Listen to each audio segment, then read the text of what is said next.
What's up? All What right, up? we are live. What is up, everybody? It's great to see everyone today. Hope everyone's having a nice, relaxing Sunday afternoon, morning, evening, wherever you may be. Of course, this is Out of the Basement's Lazy Sunday live stream. I'm Nate, joined with Justin. What's up, guys?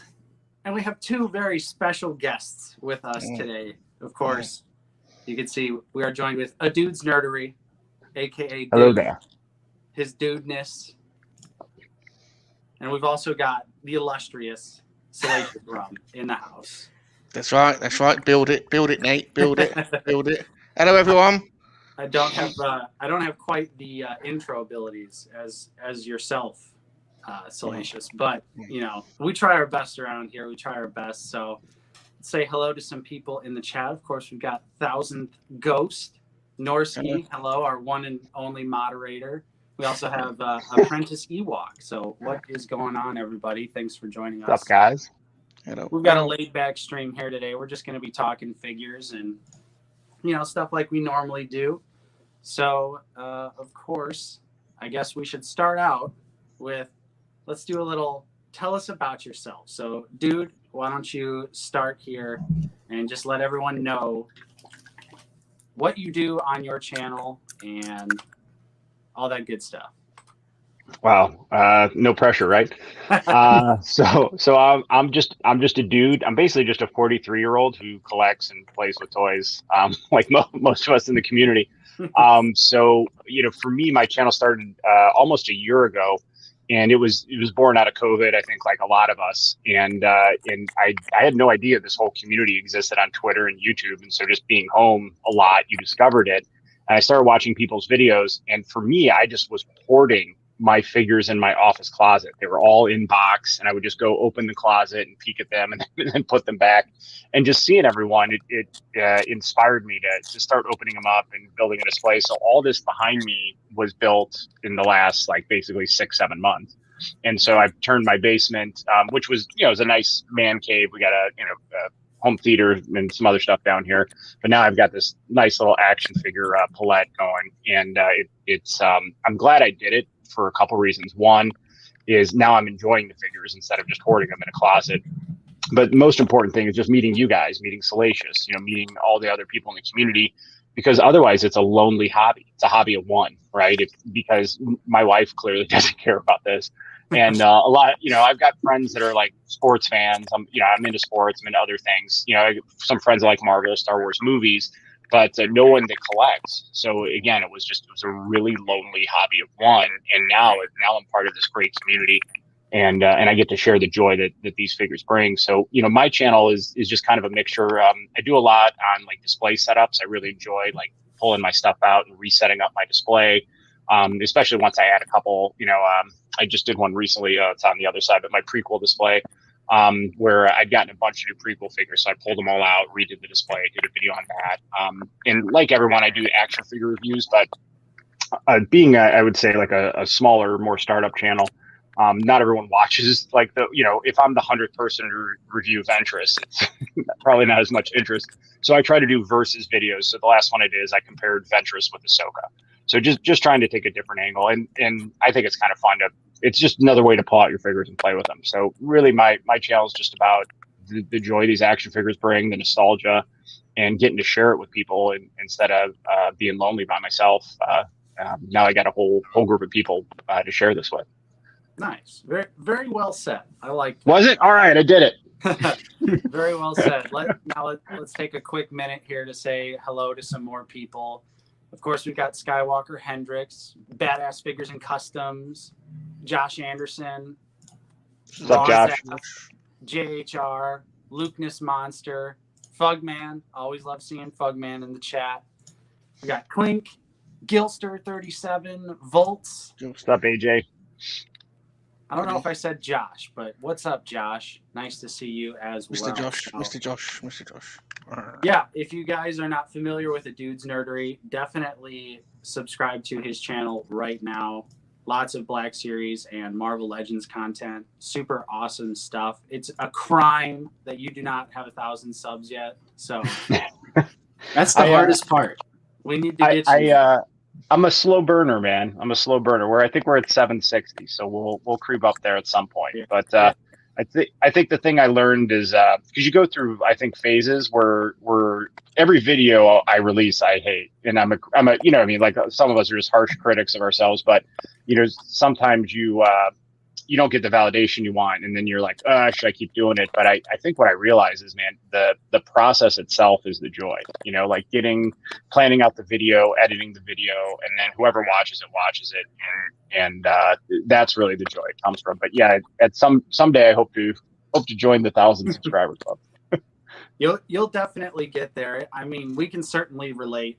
We've been doing YouTube since 2015, and only last year in 2020 did we start gaining any sort of traction. So we 100% feel that pain of just sitting there stuck in like the hundreds of subscribers, because I mean, after that it was like, blast off for a while. But right.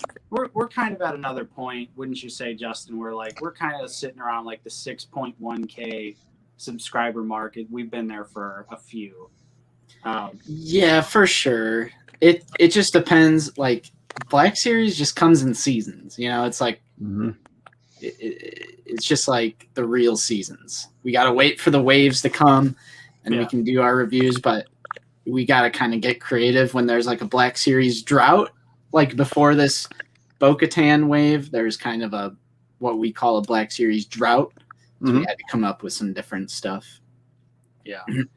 Yeah, we did get the archive, the archive pack. But yeah, other than that. Right. And of course, we can't forget about Mr. Salacious. Why don't you tell the stream, everyone, a little bit about yourself? Oh, thanks, Nate. Thanks, Justin. Thanks for having me on. I'm Salacious Rum. I'm a monkey lizard. I live in England with my Earth brother Bob, and he's here as well. Say hello, Bob. Yes, hi everyone. I'm Bob. I'm here just to help Salacious along. Sometimes he gets a bit confused, so sometimes you'll hear from little Salacious, and sometimes you'll hear from his Earth brother Bob. Yeah, well, thanks for that. Thanks for that, Bob. Remember, I'm the star. Yeah, I've got a YouTube channel as well. It's Salacious Rum. And I make music. I'm a big hip hop star in Koak, so you can go and listen to Kowakian hip hop music if you're into that. I also collect toys and video games. So does Bob. Bob's a big collector. Well, Bob's more of a hoarder, to be honest. He hoards all sorts, not just Star Wars figures, but Masters of the Universe and all this other stuff, Thundercats and other stuff. But we love Star Wars, and we like making friends with people. We've got lots of friends. We call our friends the Monkey Lizard Army. We've got a good army growing, and we do game streaming as well. And often we play with people that are in the army, multiplayer games and stuff. So you can come over to my channel. It's friendly. So friendly. We've got lots of friendly people. It's fun. Always fun. We like to have a laugh. I do some comedy videos sometimes. Well, I don't think they're comedy, but Bob says they are. I don't think that. Anyway. So nice to meet everyone. Thanks for having me. I'm looking forward to talking some Star Wars and some Black Series with you. Yes. And thank you guys once again for coming on. And of course, I don't think anyone in the community puts out as much content as you do, Bob and Rum. It's unbelievable, but it's awesome. I love the dedication that you have in your output. It's just insane. It's admirable. Well, to be honest, Nate, I started doing pickup videos and haul videos, but Bob takes so long editing them. I was getting frustrated with his lack of speed. So we started. Sean Solo 8 encouraged us to do shorts, and our other friend Oakhurst Studios. So now when I get a pickup, I just do a short video, and I've done over 300 shorts in the last in a fairly short space of time. To be honest, we've got about 5,000 followers on TikTok now. It's going pretty good. But yeah, all my pickups now are pretty much short videos, apart from when I get a special piece of mail in the box, and then I'll do a mail unboxing. But I forgot to say, the dude and I, we have our own podcast. It's called A Three Men and a Monkey Lizard, and it's me, it's the dude, it's Sean Solo 8, and it's Oakhurst Studios, and we do a podcast as well. But we like to confuse people, and we rotate it around our channels and do it on alternate days of the week, just to confuse everyone. Well, we want to keep people on their toes. It's good to have brain elasticity. Yeah, that's right. Yeah. Yeah, everyone should definitely check out both your guys' channels. Norski, if you're still here moderating, go ahead and drop links for both of their channels in the chat, please. And kind of a fun bit of Three Men Monkey Lizard trivia. Nate was our first guest on our show. Was special guest. Very, very first guest. Yep. Special guest. Yeah, that was special. I feel very honored to be the special guest, considering who's come after me. I'm like, wow, that's awesome. But jumping back to the chat real quick and saying hello to some more people. We've got General Grievance in here, Samuel Hanky, Eddie is here as well, Blurred Dad Life, David Edge, Vader's Girl, how's it going? Of course, Hi, Cat. Action figure encounters, Darth Blaze. We got a lot of people in the chat today. Blazing up. Watching us currently. So thank you everyone for tuning in. We've got plenty of stuff to discuss here. Of course, we're probably going to start with a little recent pickups, I would say, just to begin that. So, Justin, did you have any pickups that you wanted to discuss this week? Well, I was getting them ready on my desk here, just looking right here. I'm just like, everything is just so good in the Black Series right now. It's to the point where nothing really disappoints me. But of course, this is spoilers for Black Series Update 19 that I'll be filming soon. But of course, Boba Fett, which we've talked about plenty. He's in his permanent pose here. Then a figure I wasn't going to get, but I got because it was available, Qui-Gon, the new photoreal update. Oh, great figure, dude. Upset over the no force hand. But you're getting the photoreal head. That's the trade-off. No, just put the force hand in there. Shut up. Yes. And then of course, literally best hunt of the year so far was when I found the entire wave at Walmart. So we have Hunter. Bad Batch. Of course. Yeah, the new Bad Batch wave. So, of course, had to pick them all up. Crosshair, probably my favorite one out of this wave. I don't know. Bo-Katan is so good. So is Ventress. So is Hunter. So is the Elite Squad Trooper. Yeah, it really is a straight wave of amazing figures. Like, I was thinking about like how you could even possibly put a ranking on this wave. I'm gonna do it. I'm doing it today. I'm doing it today. I'm 100% doing. I'm even gonna decide. Like, I don't. How you know what? It's for any of you that watch my ranking videos or my verses. I always refer to myself as Captain Indecisive many times. Where I'm like, it's a tie. It's all a tie. But I don't know. I'm going to try it today. I think because I think I'm literally the last person to get these figures. I just got them yesterday. So I just it's such a good wave. I want to do that exercise. I want to go through and look at them and what I do is I do it by category. So I'll go head sculpt, body mold, articulation, and accessories. And then the final category I like to do is how does it look in the DTOF under the LEDs. And then I just assign points to each and it'll probably be a 5-way tie. So, yeah. Justin, does the Crosshair figure have any Empire insignia on him? Because there's a few rumors about that guy. Yeah, no, it's just the Bad Batch. There's like the skull logo on one of the shoulder armor pieces, but the same logo can be found on the Hunter. So nothing Imperial, no Imperial indications on that figure at least. But of course, we also have Bo-Katan, who is an amazing figure. I mean, this one's probably the best out of the wave, right, Nate? I don't know.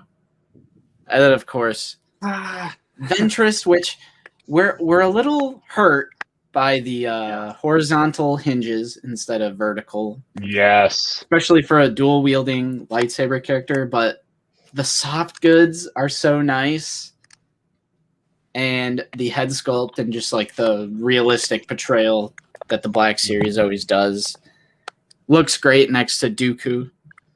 The other thing that's cool about that figure is that sash that's like a rubber.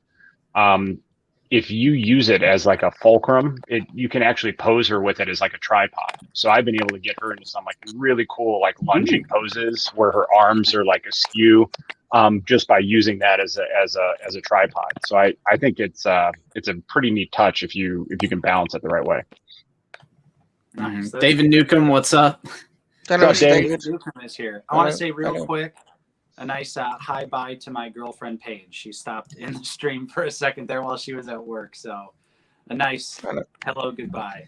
Back Hello, to Paige. drawing that plasma, Hello, that Paige. blood. Yep, exactly. But yeah, so dude, what about you? Any good pickups? I know there's something I Yeah, want to hear about. We got a few things. So I stopped into a GameStop this week and got just gave in and got Marvel. He was 20% off, and then I had the GameStop $5 coupon. So $12 for this figure, and then I'm going to put him in my Marvel Legends Cosmic display. So I have kind of like a Spidey and Friends display, and in the corner of it I have a Cosmic display with it centered around Thanos. So he's going to fit perfectly into that. So I had to grab him. And then I did stop into a Target. I was traveling for work this week in Pittsburgh, and so I stopped in one. And I'm going to say thank you to AJ on this. I had the other Shore Trooper, but it was the Shore Trooper Commander. And I didn't realize they were subtly different. And I saw his pictures on Twitter. And then when I went into Target, everything else was peg warmer, but this was just sitting there. And I thought this was an offering from the toy gods, so I could not dishonor them. So I had to pick up the Shore Trooper because it is slightly different. And then as it's a cool, man, these archives I'm just so glad they do these. This is so great. So as I was kidding before, but kind of serious, sorry, dude, what? No, I was just saying the Private's a great figure. Me and Justin have the original release because it was a Walmart exclusive when it came out many moons ago. It was pretty hard to acquire, honestly, but no, I'm sorry. I didn't mean to interject like that. I just wanted to show up. Dude, go. And then I had so we're just talking about this awesome, Bad Batch wave. I had pre-ordered it from Big Bad Toy Store probably December, January, whenever it went live. And then for 2 months, I'm watching everyone get the figures. I'm getting bummed out. So last week, GameStop had 20% off if you spend $100, and they had the whole wave in stock, except for Bo-Katan. So I got the whole wave, canceled the Big Bad Toy Store pre-order. But even though it's a bummer to get them last, it's pretty cool that I saved 20%. So I think that, I'll take that. But, here we have the beautiful, and so I don't need to be redundant here, but I've got the whole Bad Batch wave of those 3 figures. Nice. So I'm pretty excited to open these up today. And then Bo-Katan is actually arriving today from Amazon. Amazon had pre-orders pop up, I think, on Wednesday this week. Might have even been Thursday. And I ordered it, and it showed like end of May as a date. And I just got a notification that it's arriving today. So I will have Bo-Katan today. And then also with that GameStop order, I missed out on this the first time, but now I got the Purge Stormtrooper. Nice. So yeah, very excited. And figure. Dude. It was up on GameStop when I ordered the Bad Batch figures because I was looking through because I wanted to get to $100 and I needed one more figure. And I'm like, I'll see if it's in, and it was in, and I just like clicked right away. So Nice. now this is part of the collection, but it's a really cool looking figure. And then I also had this on pre-order from Big Bad Toy Store, but canceled it because I got it from GameStop as Commander Wolf. Super. I mean, honestly, that might have been the best box of figures I've gotten in a year. Like these 5 in one box, and it was again 20% off. So I feel pretty lucky about it. That is an insane haul. Like, Isn't it? So many great figures. Like, Yeah. I didn't know that that the Purge Trooper had come back again. Mhm. But I didn't. That's seriously so awesome. Well, GameStop, to me, I think GameStop has become the best vendor for collecting figures, and they're always shipped well. They ship reliably and on time. But the thing that they have is they have figures coming in and out all the time, and so it's kind of a bad thing because you'll see them on there and you keep clicking them, thinking they're in stock, and then they aren't. They tease you. But that one, I just clicked on it. I'm like, oh, I'm just going to see if it's in. So lucky. And then Commander Wolf was in too. And then I got the figures in 3 days. So, it's a bummer for Big Bad Toy Store. They lost out on about $300 of pre-orders for me in the last month because I've been able to find them like this. But, ship stuff out in a timely manner and you'll have my business. So, but I did have one other pickup if you guys are interested. Yeah. My first diorama, I ordered 2 of them. They're FX Systems. So, again, had this pre-ordered since December on Big Bad Toy Store. Finally just gave in and ordered it from the manufacturer in Hong Kong direct. And it shipped from Hong Kong and took 7 days to get to my house from Hong Kong from the day I ordered it, and I was waiting 4 months for Big Bad Toy Store. So this one is Sci-Fi 06. And if you guys want, I can show you what it looks like assembled. I did it last night. Yeah. Yeah, show us. All right. So you would show us last night. One of the things with like a lot of the dioramas I looked at is they're cardboard, or they looked, you could kind of see that they're cardboard. So this is all solid plastic. And one of the first things I noticed is when you put it together, it's hefty. And I mean, it's hefty and solid. It's not wobbly. But I ordered this one because it vaguely looked, can you guys see it like this? Yeah. So it looks like this. Here, let me just back this up. And what's really cool is you have like the panels, like the Death Star grates in there. And then if you put lights behind it, the lights show through the lights. So it gives you like a backlighting effect. And then the top has a translucent ceiling, and it's a light diffuser. So I bought these puck lights, and I can put the puck lights on top and behind it, and then it diffuses the light. So now I've got like diffused light coming down. And then the bottom is just like floor grates like that. So, and what's neat about these is that they're modular. So the instructions it comes with, you can build a rectangle or just like a large, you can build another one that's more like this in this shape. But if you have 2 of them, I could start putting levels in there. So I can build this up to like 3 stories. I can have parts sticking out. You can do all different kinds of designs with it. So it's not easy to put together, but it isn't complicated, if that makes sense. It's just a lot of snapping in place, lining things up properly, and just trial and error with how it goes. But once you do it one time, I feel like I understood the process of building this, and now I can mess with it. But this is going to be the main thing I got this for is for my toy photography, and then now for my YouTube reviews. So I'm going to do the review, like a lot of you guys have your dioramas. So instead of just having this as like a big background, I'm going to do them on this now.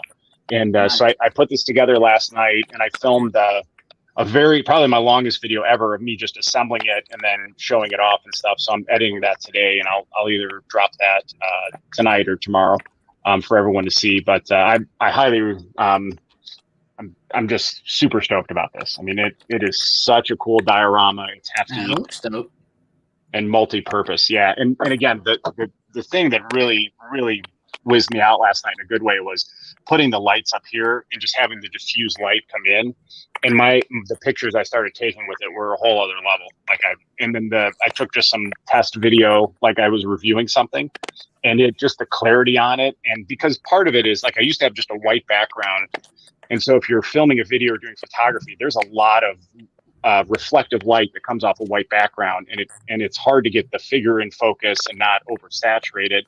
But then if I do this as my background, you can get the figure in focus, but there's a lot of refracting light in a big space. So it's not ideal. So this last night I was up probably till midnight playing with it and taking pictures. So I'm excited to share the review and assembly with you guys, hopefully either today or tomorrow once I'm done editing it.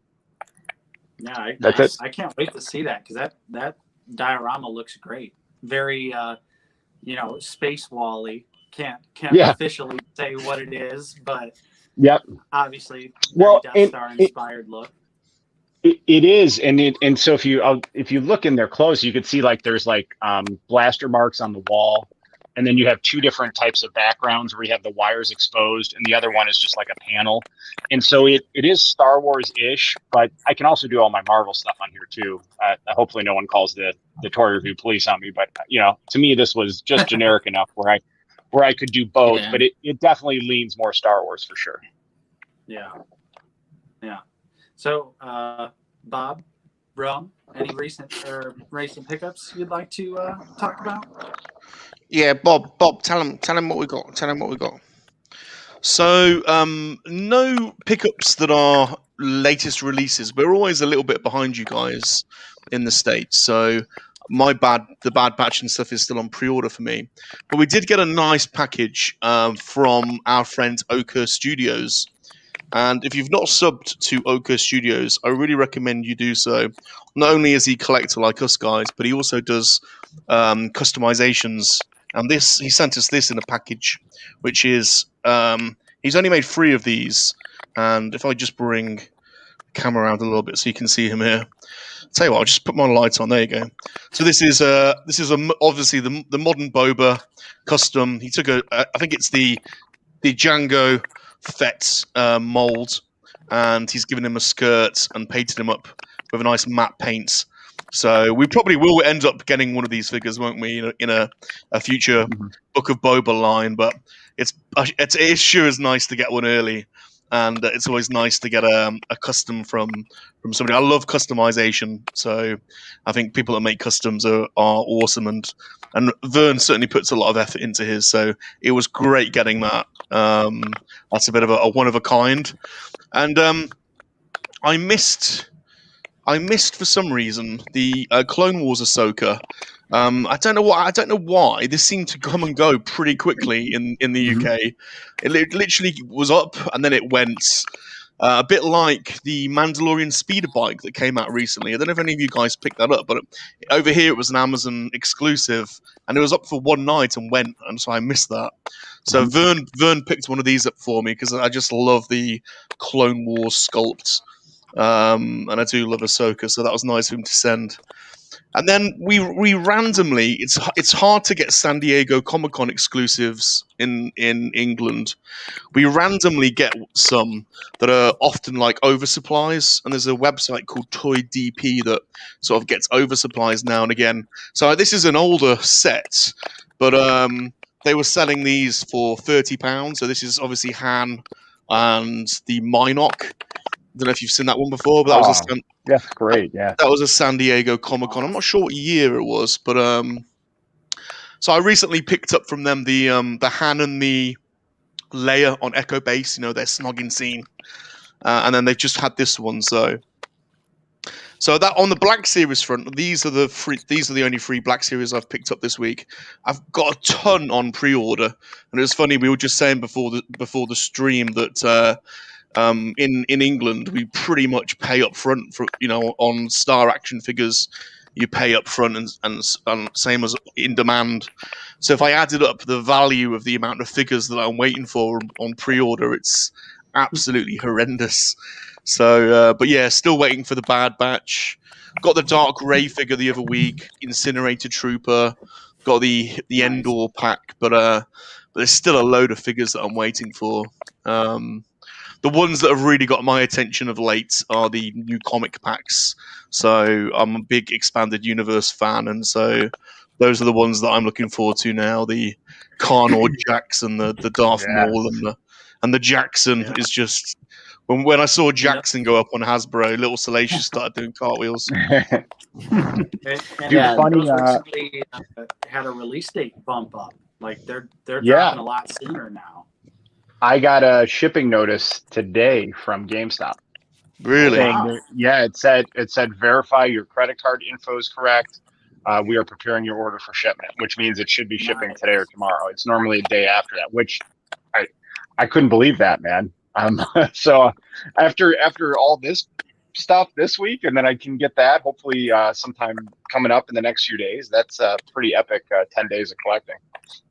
Nice. So Salacious, interesting you say this, because this is kind of leading into one of our other talking points that we wanted to get into, and I personally wanted to ask you this question.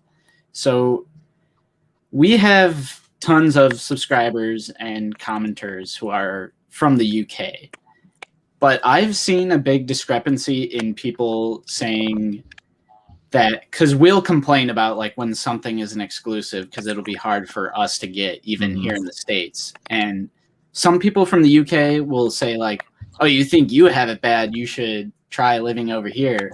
But some people, like we do have half of our UK subscribers saying that it's actually very easy to acquire, and you guys have a lot of like online shops and sources to secure Black Series figures. So I think it's really interesting that we have you here on the show in the flesh here. So can you kind of tell us how easy it is to acquire Black Series figures out in the UK? I know you said specifically you're in England, right? Yeah, so I mean, online is the way to go. So we do have to be fair.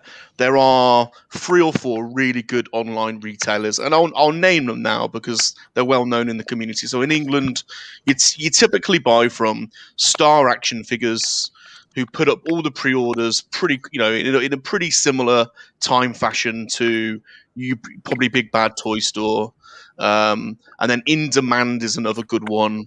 Comics and Cocktails, but it's the ones that are exclusive to an individual store that are sometimes hard to get.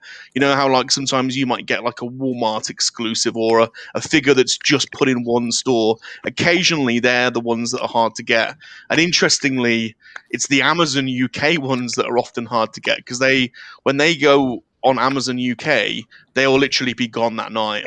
So you've got to literally get in, and it's. And I don't know if it's just me, but I find it hard navigating Amazon to find those exclusives. They don't make the app or the website particularly easy to find the exclusives. So that speeder bike is a good example. I was on Amazon that day, knowing it was going live, trying to find it, and I could not find it.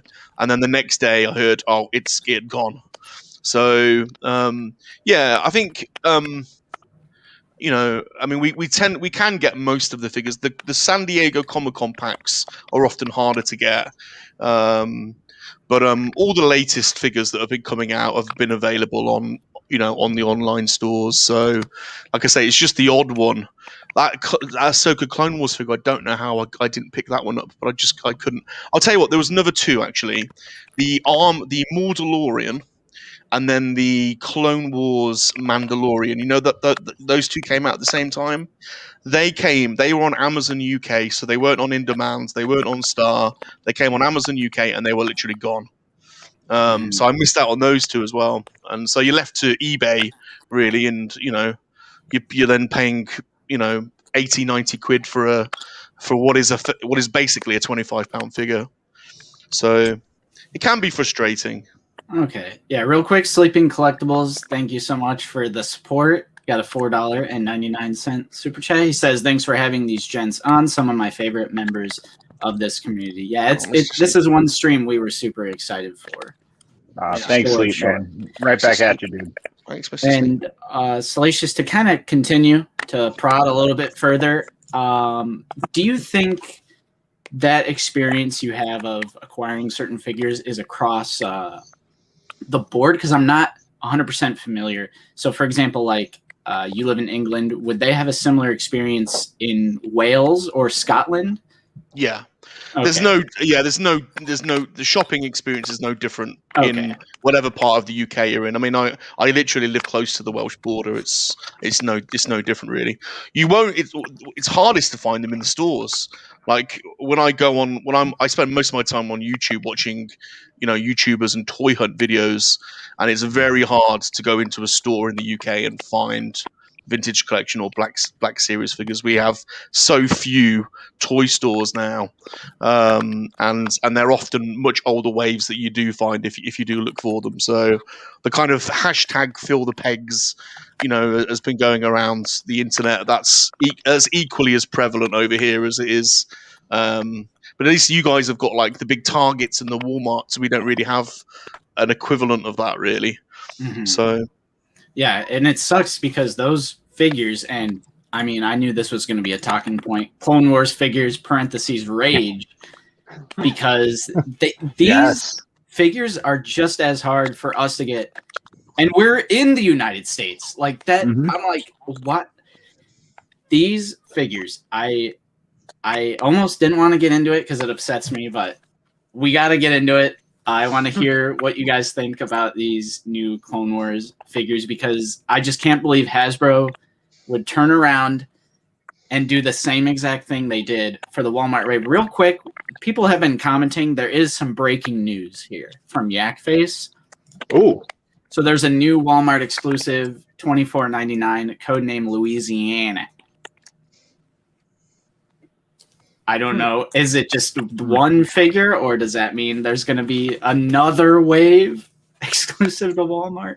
But that's hope not. Something people have been commenting in the chat. I legit did not buy. I jinxed it last week, and I was joking about these 4 rumored figures being Target exclusives, and then they ended up doing it. So I don't want to say anything this week for fear out of making something horrible come to fruition. Real quick, though, I do want to say what's up to Blue Harvest Vintage Toys. Thanks for stopping by here. But yeah, go ahead, dude. Oh, I would say the John Walker Captain America figure from Falcon Winter Soldier. I 100% did not buy that because it was a Walmart exclusive. If it was just general, I probably would have grabbed it. But, because that's not one that I need. But I'd like to have it because I love that show. But to me, that's a matter of principality. So I refuse to buy it. Yeah, I mean, I don't blame you. It's frustrating. I mean, I'm kind of going through something similar right now with the exclusive McFarlane stuff, like the gold label Walmart stuff. There's a new Warhammer figure that I've been trying to track down, and it's eluding me, and it's just very frustrating. But although I will say with like McFarlane stuff, it seems like they do send a little bit more stock than like what Hasbro does. Hasbro's like, oh, what, one case wasn't good enough? Right. I mean, that's the thing, is that they, even like with the Black Series, I feel like making something exclusive is even more of a stinger these days, like 2020, 2021, because it seems like each store gets one case of 6. Mm-hmm. I mean, in this wave, like a whole wave, that'll be different. But like, it's like when the Jar Jar first came out, and it's like they just had 6 and that's it. Now it's shelf warming, but you understand what I'm saying. Like it just seems like they get one case of their exclusives, and then if you're not there the second that they put those out, they're all gone. Because I mean, that's exactly what happened with the Walmart ones, where me and Vader X Bricks, if you're in the chat, we took it. I mean, there is only enough for us too, and we got them all, and then they never stocked them again. So they definitely seem to have an intelligence problem, like in terms of knowing how many figures to produce, and they often seem to overproduce figures that you would think were obviously going to be low sellers, and then they underproduce some figures that are clearly going to be in demand. So there's definitely a lack of fan intelligence going on at Hasbro that could easily be sorted, somehow. These are Clone Wars, like, right? And we said this in our episode of Figure It Out that we just did, where we kind of went on a rant that and kind of like what you were saying, Salacious, is that these aren't like a repaint or like something like Rey Skywalker. Someone brought that up in the comments. That would have been a great idea for an exclusive, because she's in the shot. She's in like a shot or two, a frame or two of the film. And it would be like a special little thing for people who really, really like Rise of Skywalker. These are not vintage, but classic 2008 Clone Wars figures that are probably even more desirable than the previous Clone Wars wave. Yeah. And they're all the main characters, Echo and Hawk, main characters, whatever. But Anakin But you have and Obi-Wan and Obi-Wan, like, Anakin. come on. Yeah. Obi-Wan and Anakin are not exclusive figures. They're Right. not niche figures. They're not random. They're the two main characters of the entire prequel trilogy. And those figures, if you look on eBay, those figures are $80 to $100 now plus. So it's clear there's going to be high demand. And when I saw the packaging, I was like just giggling with joy seeing that old school packaging, but it was a Black Series figure and they look amazing. And it was just, you went from ecstasy to agony. And then all of a sudden it's like, oh, by the way, Target exclusive. I was like, oh man, because now it's just going to be stress and work to try to get them if you can't get it on the pre-order online. Which good luck on that, right? So it's Exactly. you know what I mean. So now it's going to be hunting and again, there's some fun with a figure hunt. But it's fun if you know it's going to come to a good conclusion at some point. If you just stop enough times, you'll find. But that's not the case here. It's you see people that are like, I drove 100 miles today and was at 8 Targets, and there was one figure like on his shelf. So it's into what you said about toy production and forecasting. Some of these pre-orders are like we have pre-ordered for August, October, November already. So they have a lot of times, anywhere from 3 to like 6, 7 months of forecast for these toys. And then what happens is for whatever reason, they don't have enough figures. They throw it out, a couple cases out to the stores, and then Hasbro doesn't ship their pre-orders till 6 weeks later after they're in stores. So I don't know what the rhyme or reason is, but they're, like you said, they don't have good fan intelligence. They're not doing fans. They're not doing us a good service here with the way they release and roll these out. Because you know what is a fun hunt is this. When I found the whole wave at Walmart, if that didn't happen, those were easily available for pre-orders. I would have got them eventually. That is a fun hunt when you find something super, super early. But with these Walmart and Target exclusives, it is a matter of, it's literally just, it's a war. It's a hassle. You get to, it's another situation where I'm going to have to get up at 6 o'clock in the morning before work, go to a Target store, and there's going to be like, 5 to 10 other people waiting in the cold out in line at the store. And people are going to be trying to get one to keep on card, one to open, one for my brother, one for eBay. It's just right.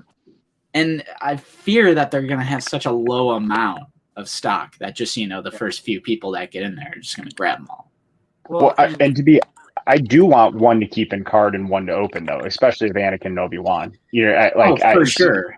When you have figures that good, because I do want to throw them in a display, but I also want to throw them on the wall.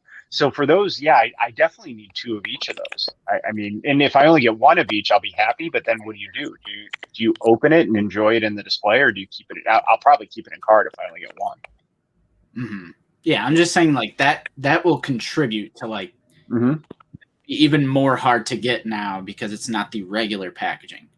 Right. And on top of that, Target's website is notoriously terrible for pre-ordering because they have 0 bot protection.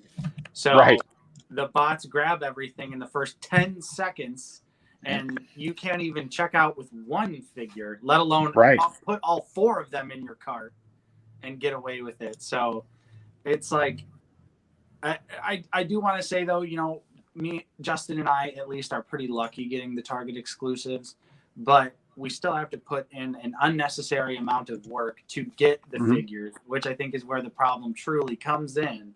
Is we shouldn't have to wake up at 6 a.m., go wait in line outside of a Target to get these figures. They should just be able to be purchased by everyone.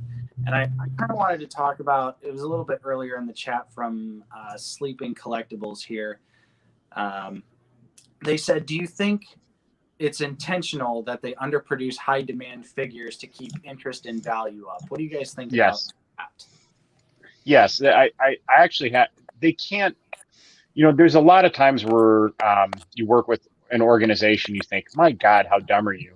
But then you realize that it's purposeful, and I think it has to be purposeful because it drives up the demand, and then it ramps up the initial sales, and then because they can't.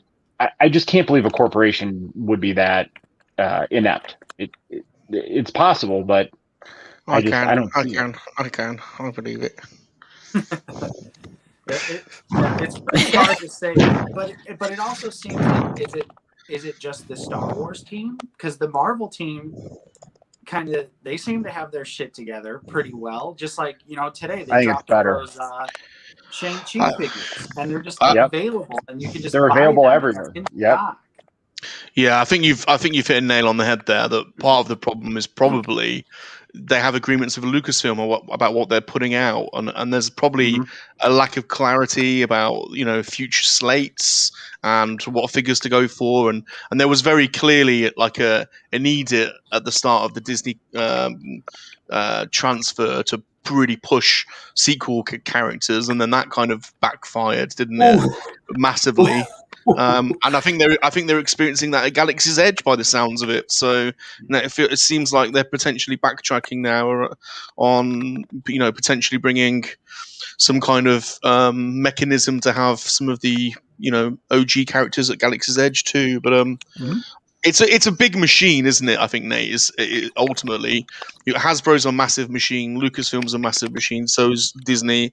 It's like the Titanic. You try and move, and it takes a while to move, and with figure production, it's a year to 18 months out from the initial design. So I tended to think that the intelligence thing was they know exactly what they're doing. This was my original feeling, and this was a classic way of limiting demand, increasing price. But there have been too many massive mistakes over the last 5 years that makes me think otherwise. That actually it is just a whole. It's a whole load of different circumstances all accumulating to a poor end result. Or let's not say a poor end result, because we have had brilliant figures. Let's say an inconsistent result. An inconsistent distribution, an inconsistency in the numbers of figures and from what eras. It's just very inconsistent, and that's probably right given the amount of people involved in it. It's probably to be expected. I think that's very well said, Salacious, and kind of like what you were saying. I think Disney has struggled for the longest time, and I am not. Nate and myself are both not, we don't like the sequel trilogy, but we're not we hate Disney, because there's so much good Star Wars stuff happening under Disney. Yes. But one thing I do think they have struggled with was keeping the sequel trilogy as their brand and not acknowledging that it's all Star Wars. I've said this a million times before, but the prequels, the original trilogy, Clone Wars, Star Wars Rebels, Resistance, the sequel trilogy, Mando, Jedi Fallen Order, Battlefront, it's all Star Wars. It all deserves the love. So you're absolutely right, Salacious. When I go to Galaxy's Edge, I want to see the Cantina band. I don't want to see the new 2015 Force Awakens Cantina scene. I want to see Vader. I want to see some stuff from the prequels. I want to see a nice balance. And I think they're finally starting to, at least Black Series wise, totally acknowledge the other eras of Star Wars. And that's why we say we've been in the golden age of Black Series, 2020, 2021. There's been a great spread from all eras. I mean, look at this new wave. We have Bo-Katan, she's from Clone Wars Rebels. I know it's her Mando look, but we also have Ventress from Clone Wars. We have Bad Batch. We have a nice spread. But now it's we finally starting to get the characters and eras that we want to see in the Black Series, but now it's they're doing this new thing to mess it all up, because I don't understand why it has to be Clone Wars. Why are they doing this to the Clone Wars only? It's the only Star Wars media that they've done a whole wave, now 2 whole waves, that the whole wave is exclusive. It's not this character is exclusive over here and this over there. It's they're giving these stores a whole wave, and for some reason it has to be Clone Wars. It can't be anything else. So why do you guys think that it's Clone Wars? Contract. Maybe it's the contract they sign, or I don't understand the exclusivity unless Target and Walmart, whoever, are paying them extra for those figures than if they release them broadly. So if they look at, hey, we could sell X amount of units and we make an extra $2 per figure if we do this exclusive through Walmart. I mean, it might just be a pure capitalism decision at that point, because there's no reason to do exclusives other than the vendor paying them additional money per figure to do it. Mm-hmm. Yeah, I mean, that totally makes sense. I think just what kind of confuses me is why can't it be like, not that I want this to happen. Please, Patrick, if you're watching, Patrick, please. Patrick. I don't mean this. It's a but Patrick. why? Listen to Justin, Patrick. Listen to him. No. Why can't it be like The Mandalorian or like, something that's like, oh, this new hot show that's on Disney Plus? Like, wouldn't that be a more desirable thing for retailers to be like, yeah, I want those because that's a super hot show on Disney Plus? Like, why this Cartoon Network 2008 series? I mean, because I think they know it's going to sell. I think they understand the market for it, and then they're getting extra money. And I don't know the contracts, but I'm just assuming the retailer pays more for it to be an exclusive. So I think they're like, okay, we know we can move this much product, and we get additional money. So for them, maybe it's more of just a no-brainer to do that because it's all about capitalism. But there's no need for ever to have a retail exclusive. It's terrible for the collectors and the community. Unless, like you said, if it's like Dark Ray, like niche figure was on screen for 30 seconds. The Clone Lieutenant. Like, okay, it's a clone and he has blue stripes. Yeah, like color variation. Like something niche, or like a good variation. Like I could see that, but just to have a general, like Anakin and Obi-Wan are not exclusive figures.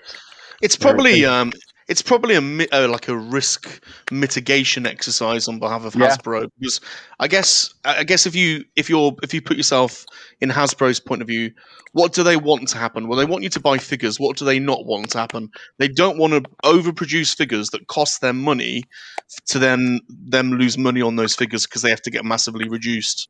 So they don't. They want to put enough stock in that sells and not have any leftover stock. And so I'm guessing they got burned badly on The Last Jedi, so much because they sold so much Force Awakens stuff. I mean, that build up to the Force Awakens and the period around we were going crazy. I'm guessing you guys were the same, but we were literally buying up everything. I mean, they must have made billions on top of the revenue of the film. And then The Last Jedi merch sales must have been a half of the Force Awakens, and I bet you they produced the same level of stock. So there's a massive hole in their budget there, I would guess, a massive deficit. And since then, I guess they're risk averse and are less keen to produce that same level in case it becomes peg warmers. That would be my theory anyway. Yeah, because we saw those peg warmers from the back in like 2015, 16, 17, even 18. It was like nothing but sequel trilogy characters. We got like the Jango Fett in one of those ways, but like generally speaking, they were nothing but sequel trilogy characters. Yeah, and you're right. The Zori Bliss and Janna and like Finn and now you could still find those 2 years later just sitting at a Target. Yeah, at Meijer. I don't know if they have Meijer where you are, dude. Yeah, in Michigan. Yeah. Oh, yeah. Oh, you're pretty close then. Okay. Yep. At my local Meijer, it's still full pegs of Janna, Yavin Luke, and then what was the other one? Zori. Yeah. Zori. And then they also have full pegs of the Wave 1 40th anniversary Empire Strikes Back stuff. So like the Leia, the Han. Yeah. Oh wow. And they're just not. They refuse to clearance them, but let me count. I have 4 of the commanders, Scarif Trooper commanders with the blue, because they used to clearance them 75% off, and I just remember it. There were like fresh cases, and you'd open the case, scan it, $375 or $499, whatever. Yeah. That's how I got all of those commanders. Yeah, and not only that, but Death Troopers as well. All from our local Meijer for $3 to $5 a piece for years. Justin and I for years continuously like cleared out their stock of the troopers. Like every once in a while, they'd put out a fresh case. We'd come in, grab the troopers, get out of there. But like it was like that for years. But I just wanted to jump back real quick because the one thing I think that really irritates me about the whole Target exclusive Clone Wars figure situation is that Patrick and Eric apologized on one of their recent streams for the Walmart situation. And then they turned around and did it again. So why even bother saying sorry if I'm sure they knew at the time it was about to happen again? Because of course that would have had to know. Implies it'll never happen again. But here we are, just a couple months later, right back in the same old situation. And, you know, the Star Wars team will probably never acknowledge the fan outrage or anything like that because they're always very cryptic and quiet. And you see it in the live streams. You see it in, like, the Victoria Cantina interviews that she does with them where they're just very tight-lipped. They don't say anything. They can't acknowledge anything. She gave them such easy questions. I'll never forget that Victoria's Cantina video. Was it a video or a stream? It was a video. Okay. But it was like she was asking simple questions like but it was clipped. Yeah, like why is Dark Ray's lightsaber straight when it should have been like Kylo Ren's like uneven Kyber crystal blade, which by the way, real quick, there's 98 people watching right now. Let's get to hello everyone. So, hello everyone. Thank you. Hit that like button. Thank you everyone. Yeah, we're at 98. We broke 100 one time before. That was my solo stream.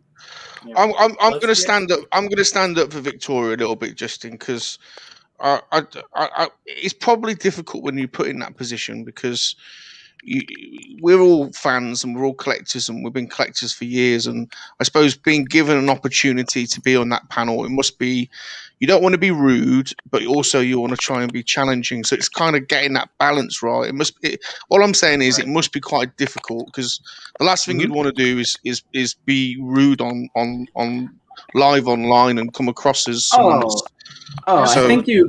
I think you misunderstood me. I wasn't. I would defend her as well. I think she did a great video. I am more criticizing their response. They were more tight-lipped. Their responses were because she was giving them very easy, like kind of yes or no softball questions, and they were kind of dancing around her questions. So nothing but love for her channel, but just Patrick and his team, you know, their responses were, which by the way, we just hit 103. So thank you so much.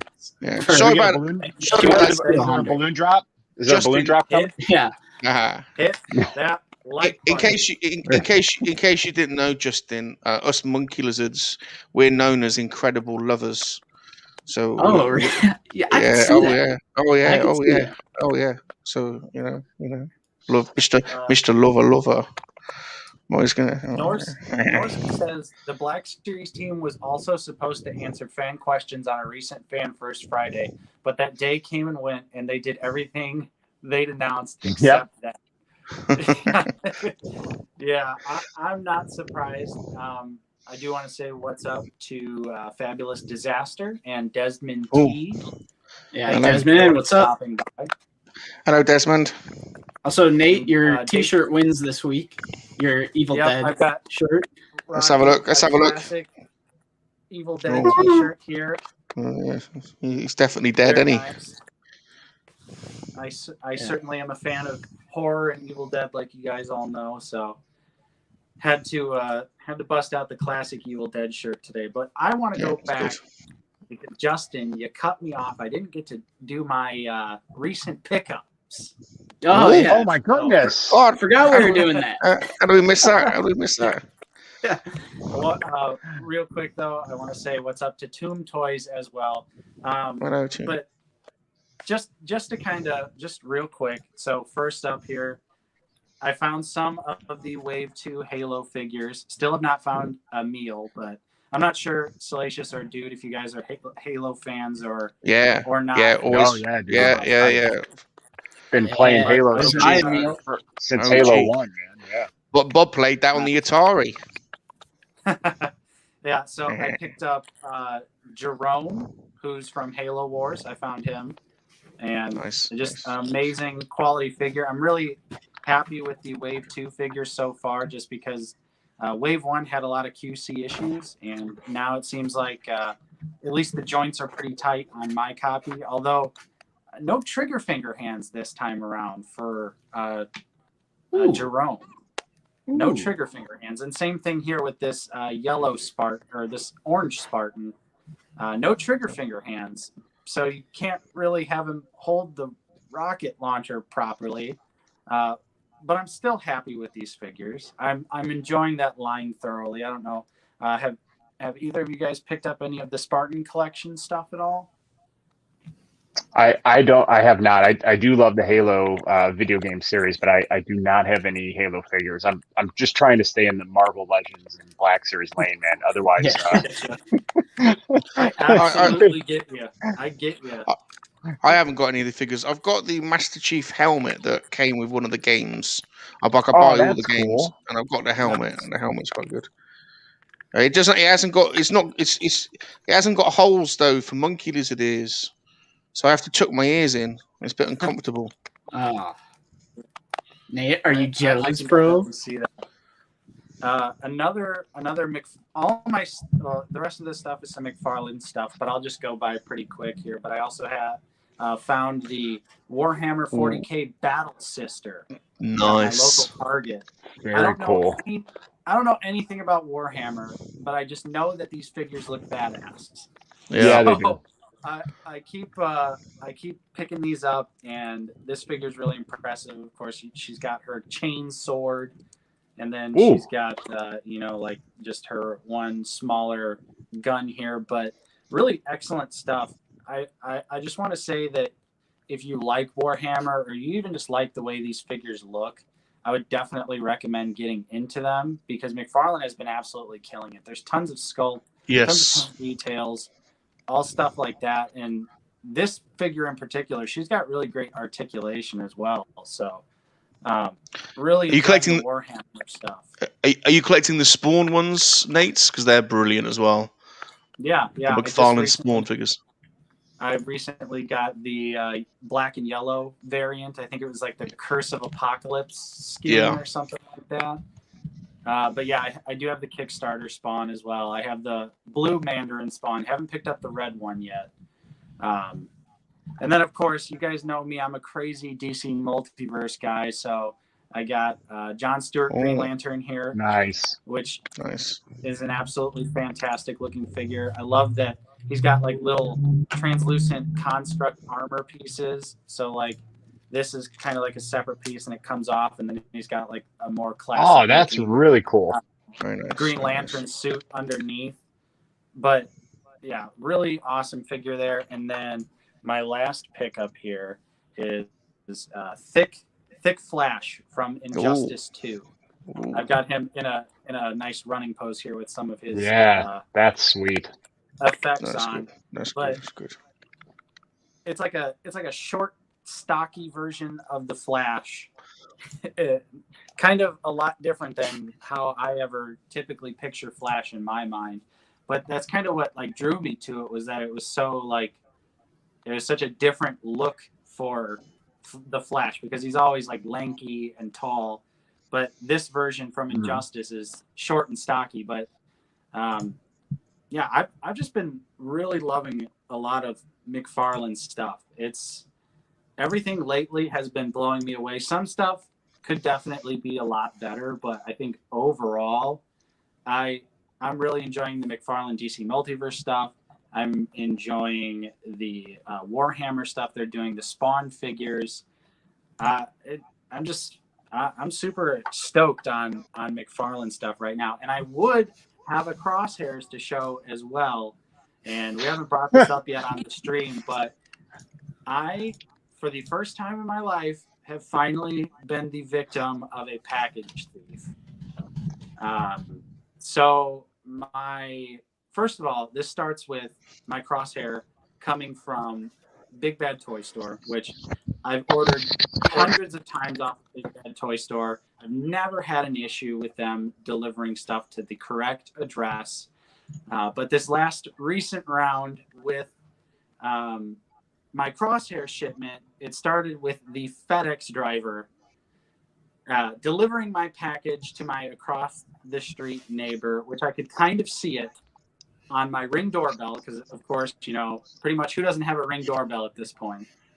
I could kind of see the delivery driver, you know, dropping so the package jealous. off at this. Yeah, I know. I'm just like, okay, everyone just pull your crosshairs out, please. I'm just petting mine gently, just gently petting. No reason. You know, I'm not the kind of person, I'm not afraid to confront someone. So I kindly walked over to this person's house, knocked on their door. They came to the door. I asked them if, you know, I was being nice, just by mistake. Hey, did you happen to grab a package that was for me that FedEx accidentally dropped off at your front door? So, and then of course, you know, I get, no package here. I didn't get anything. And, you know, the only package I got today was for myself. And I was just like, like I can't fully see it on my Ring camera, but I can see the FedEx truck stop in front of this person's house. So I'm like, there's really not a lot of options to where my package was accidentally dropped off. So I'm stuck right now. I tried to file a claim through FedEx. FedEx told me due to Big Bad Toy Store using FedEx Smart Post shipping, I guess that it negates any liability that FedEx has when products are shipped with this method. So they told me I would have to reach out to whoever shipped it, which of course was Big Bad Toy Store. So I sent them an email, and then of course, you know, they're closed on the weekends. So I'm just sitting here waiting, hopefully that on Monday, Big Bad Toy Store can help me out, whether they send me a replacement figure or whether, you know, they could do something. Because I mean, it sucks because I don't think that Big Bad Toy Store should pay the price for FedEx's mistake. Right. With however Big Bad ships through FedEx with like that Smart Post or whatever, I guess it, you know, it has to be dealt with through Big Bad. So they don't take a picture like Amazon does? No, I don't. Okay. There's nothing on the FedEx site. It just says that it was delivered, and I can see what time it was delivered, which is how I was able to look at my camera, because, you know, the delivery's timestamped. So I was like, okay, I'll look around the time it was delivered, and sure enough, I see the FedEx truck, and they don't come to my home. They drop it off at someone else's house, and so I hope. Yeah, that's on FedEx. I mean, that FedEx should be responsible for that. That's on their, that's on FedEx. Yeah, you pay them to deliver the package. It's up to them, isn't it? They got to deliver it. Can't just leave it.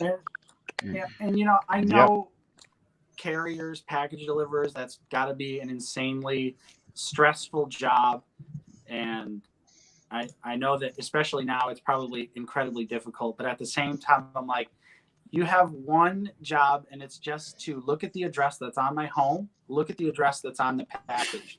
Do those two things line up? Yes. Leave the package. No. Find out where the correct home is.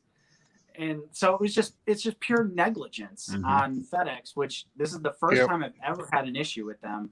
You know, Amazon's a different story. Amazon drivers, you know, they've got to pee in bottles and stuff like that, so they don't even have a chance to verify where they're throwing their package before Jeff Bezos. They're running away from Jeff. Do you guys have Hermes in America? Hermes? I don't believe so. No, I don't think so. It's a bit like it's a bit like FedEx, but they kick your package from the van to your house. They kick it like a football. Oh God. Yeah. Fugman says they keep in bottles. There has been a documented case. Yeah, where a lot of the drivers, because they have to go to rural routes and they're on such a strict time schedule. Yeah, so basically my job that I do in outside of YouTube, my real job, I go to different customers' homes, and so I was at a customer's home, and they were telling me about how their wife is an Amazon driver, and like right now she has to do mandatory like 200 stops with like 100 packages or something like that, something crazy. Wow. And they can't do anything about it. So yeah, there has been rumors that Amazon, well, actually it was documented case. It's actually fact that Amazon drivers had to pee in bottles and stuff like that. And Blue Harvest Toys says Hermes sucks. So, Hermes do suck. Hermes do suck. Yeah. So can I throw out a quick tangent about your Green Lantern figure? Yeah. It just made me think of something. For anyone who has HBO Max, there's a Green Lantern cartoon series that maybe 8 to 10 years old, and it was only one season, but it is phenomenal. So if you like the Green Lantern, and it's all about Green Lantern Corps, highly recommend that on HBO Max. It's one season, but it's a really good show. I wish they would have continued. I would have loved a couple more seasons of that show. I think it's phenomenal. Yeah.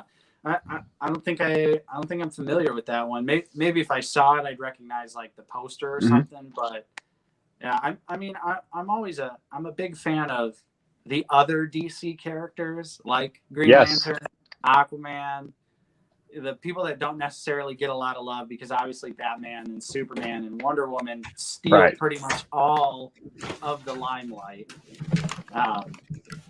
But yeah, I definitely would check that out. And you know, I forgot to. I wanted to tell you guys this because I know you'll be mildly proud of me, and that I watched all of WandaVision and I really enjoyed it. And then B, I actually watched all of Falcon and Winter Soldier as well. Glorious. And I thought that was a pretty decent time as well.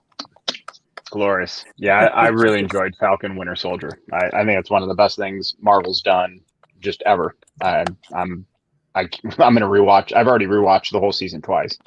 Oh, nice! Huge fan of it. I definitely enjoyed it. I thought it was a little slow at first, but what I really liked was, spoilers, but what Falcon becomes. I won't say. Yeah, it's so cool. Becomes. And I loved the accuracy of what he becomes as well. I loved that. But real quick, John Joker, thank you so much for the $10 super chat. They say, hello, out of the basement, new to your channel, and subscribe. Thank you very much. John's a really nice guy, and he's just starting his channel, Nate. He's just started his own channel.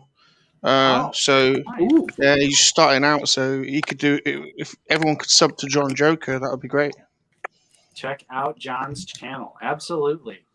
And some of the cool. What did I think of the finale? I thought it was pretty solid. I thought it definitely had a lot of good action scenes, and again, I was super excited for the direction that they took with Falcon. Because obviously at the beginning of the show, it's kind of like, who's going to get the shield and whatnot. And I'm glad that they went the way they did. And I think it was a nice like supplemental piece of material to like the Captain America movies. It felt very in line with Winter Soldier and Civil War, which I enjoyed. I enjoyed that aspect of it. I do read the comics, and what's so cool is some of the images that they put on there came directly from the version of the comics that this movie comes from. So what's like one of the things I saw that was really cool is Falcon with his wings that kind of come up in a U when he dives in the comics, and then you have the shield. So like they actually showed him diving like that, and the wings were in that form, and then they'd kick back like they do in the comics. So I think there was a lot of attention to detail on the show. And to me, what I thought was really cool is that no one was you didn't have a villain on the show. No one was a bad guy. So each group on the show, whether it was the Flag Smashers, whether it was John Walker, and then Sam and Bucky, they're all right from their perspective. And it just goes back to what Sam tells Carly. It's that, I agree with you, but I don't agree with how you're doing it. And I just, so many times when we watch something, it's the bad guy is ugly and has sharp teeth, right? It's just, they're bad because they're bad. And on here, there was a lot of care to take into showing the perspectives of each person and how I had empathy for each faction on the show and saw their perspective. And I think that's tremendous storytelling. And the other thing it did is it took two characters who I liked in all the Marvel movies, but they're side characters, right? Falcon and Winter Soldier they were side characters. They were done well, but you can't develop every character like Iron Man and Cap, right? So, but now they've made them 100% A-level characters for the MCU that I'm now totally invested in. And Bucky might be one of my favorite characters now in all of the MCU, just with the arc he went through. The one thing I will say about the finale is I think they could have done 2 episodes for that. And I don't want to say it was rushed, because it wasn't. It was very well done, but there was so much going on in that last episode, or they could have maybe made it 90 minutes, like just stretched it out a little bit more. The conversation he had with Nori at the end, I think that could have been 3 times as long as that was. And again, I'm glad that they did it, and it was a nice resolution to his arc. But I feel like they could have added more to the end of the show, but it's more of it would have been cool if they did versus it was bad that they didn't, if that makes sense. Now we got Bad Batch coming in a week. Real quick, Sean Solo, what's up, man? What up, Sean? We're missing you. Hello, Sean. Hello, Sean. Sean Solo. So can I ask you guys a question about the Bad Batch wave? So Sure. they've got the 3 figures that we have, and then they have the 2 they announced, and I'm seeing they're typically doing 7, maybe 8 figures in these waves, right?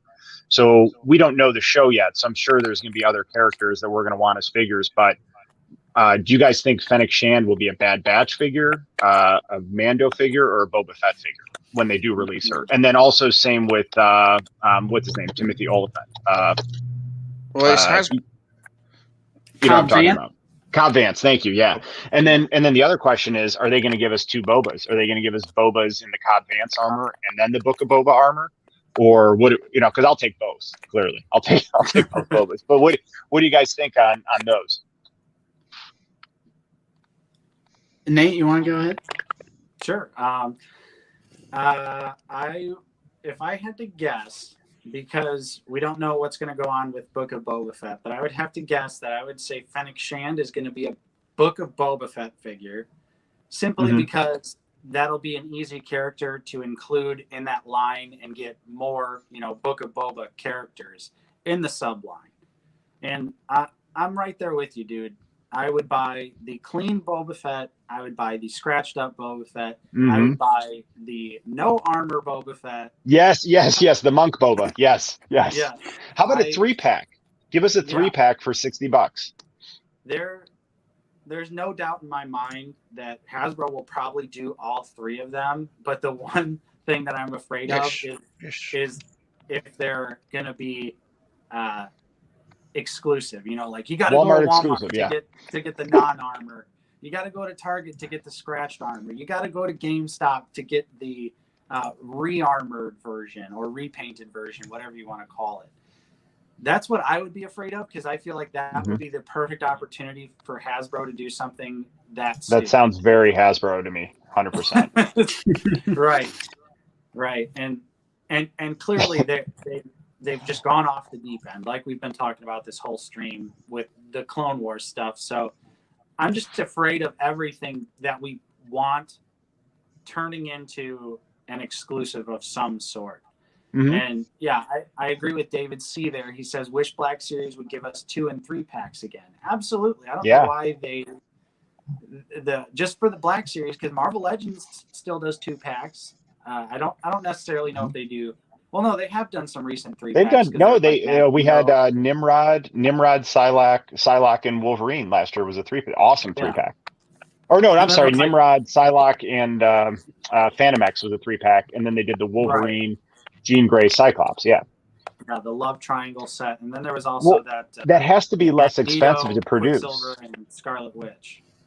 But if you did a 2 or 3 pack, it has to be less expensive than the individual SKUs. Just Right. it has to be right because you're only printing 1 box, and then so yeah, man, I would love a 3 pack of all 3 Bobas.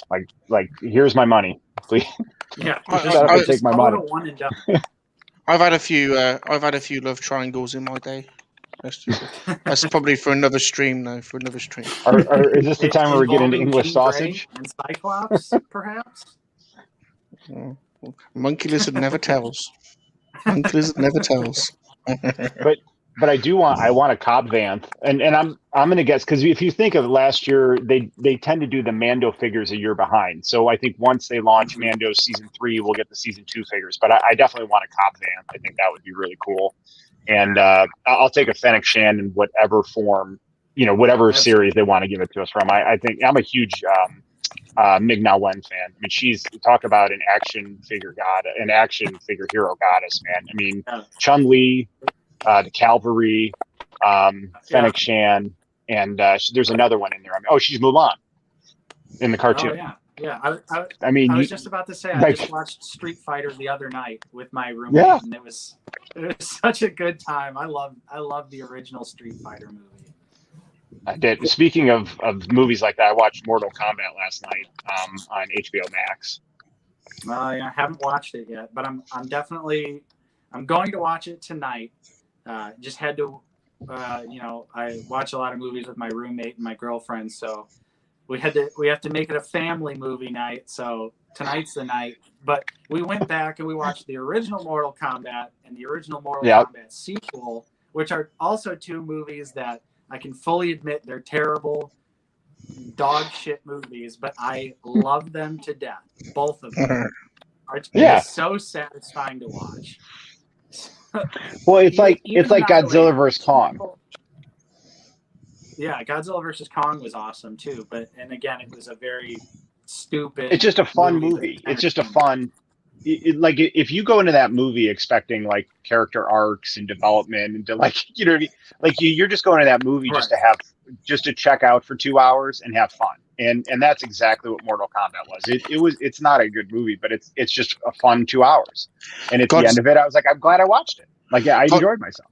Godzilla vs. Kong is still number 1 in Koak. It's going to be number 1 in Koak for the next few years, to be honest, because it is basically a massive lizard versus a massive monkey.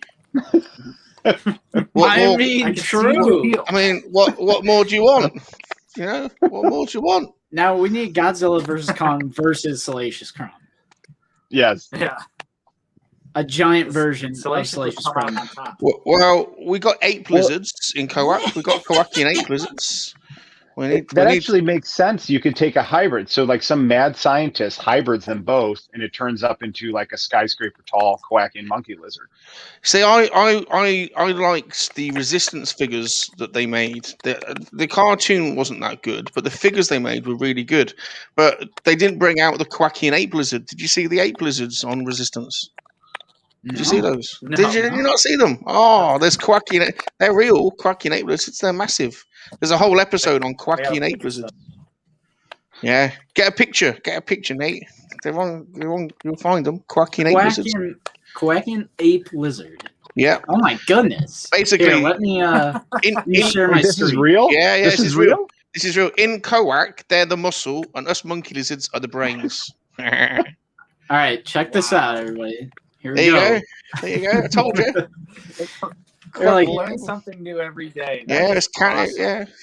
Go back. Koakian 8 lizard. Yeah. What's this on their forehead here? They've got like mohawks. Oh, okay. That's pretty interesting. Yeah, we like to wind them up in Koak. We like to wind them up, but they're not to be messed with. I'll tell you what, they're formidable opponents. Be great in 6s. That'd be a great figure, wouldn't it? Getting the Koakian 8 Lizard. Be brilliant. I'll take a Koakian 8 Lizard. Yeah, I'll take that. We can do a 2-pack. You have a monkey lizard and an ape lizard. Perfect. We do need Salacious Crumb readily available. And I think Nate's phone must have died or something because he disappeared. I didn't even notice he was gone because I was screen sharing. Oh, here he is. He's coming back.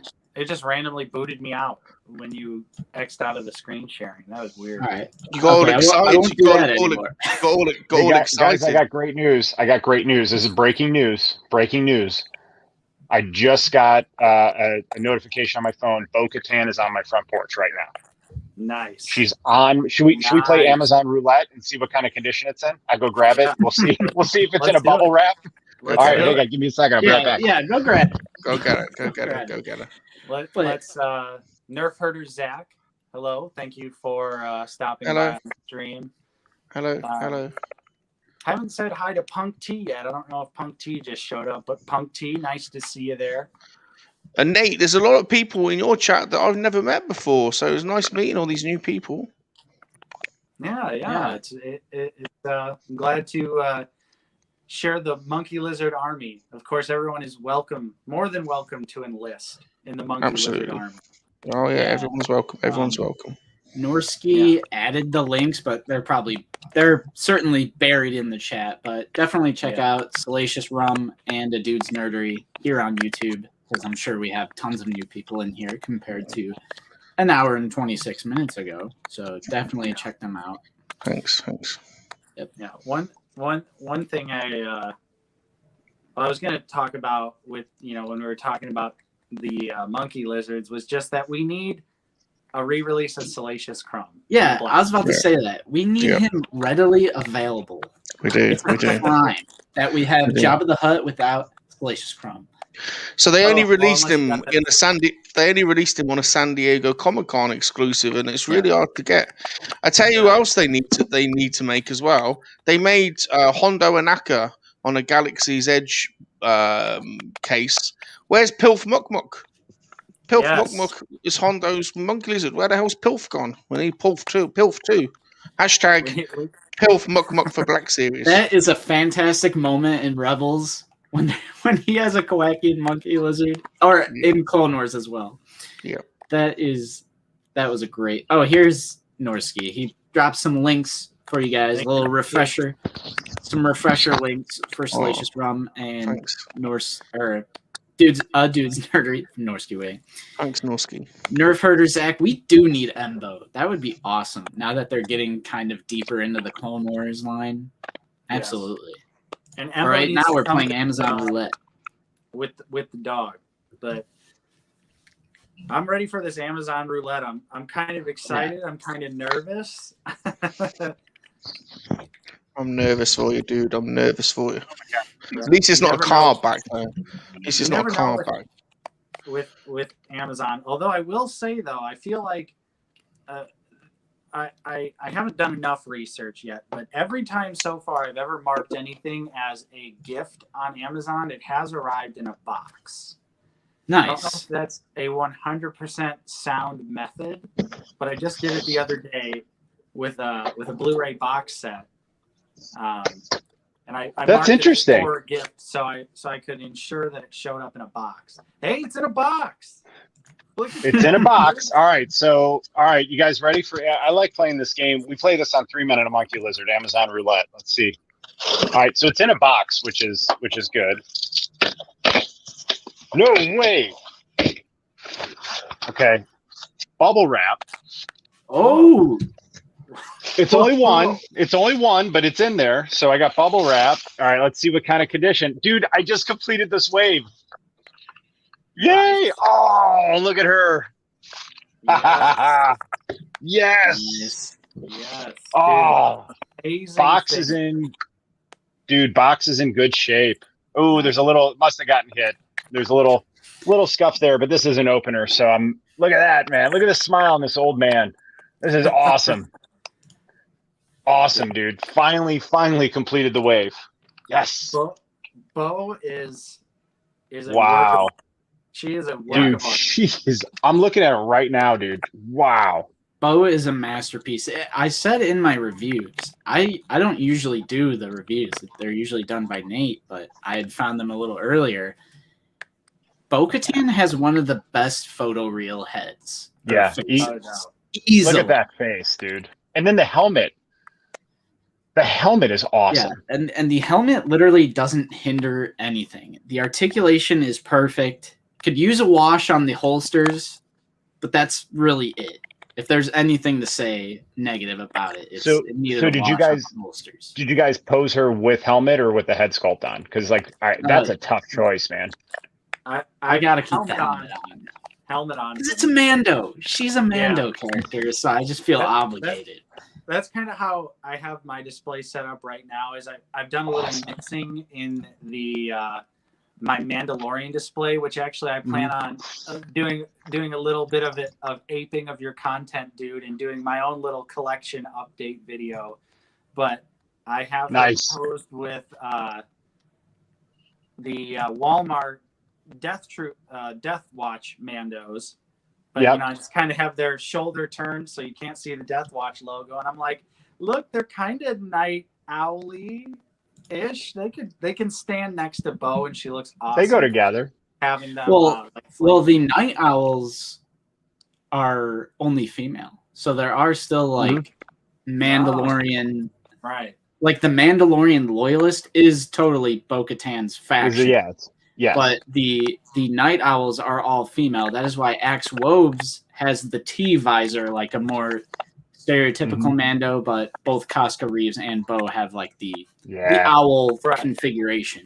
Dude, and Casca Reeves looks like her face sculpt is on par with this, just from the pictures we've seen. And then what's so cool is that Casca Reeves is going to take that blue, and her armor's mostly blue, or this is that, and they're going to look, oh my god, dude, they're so cool next to each other. Yes.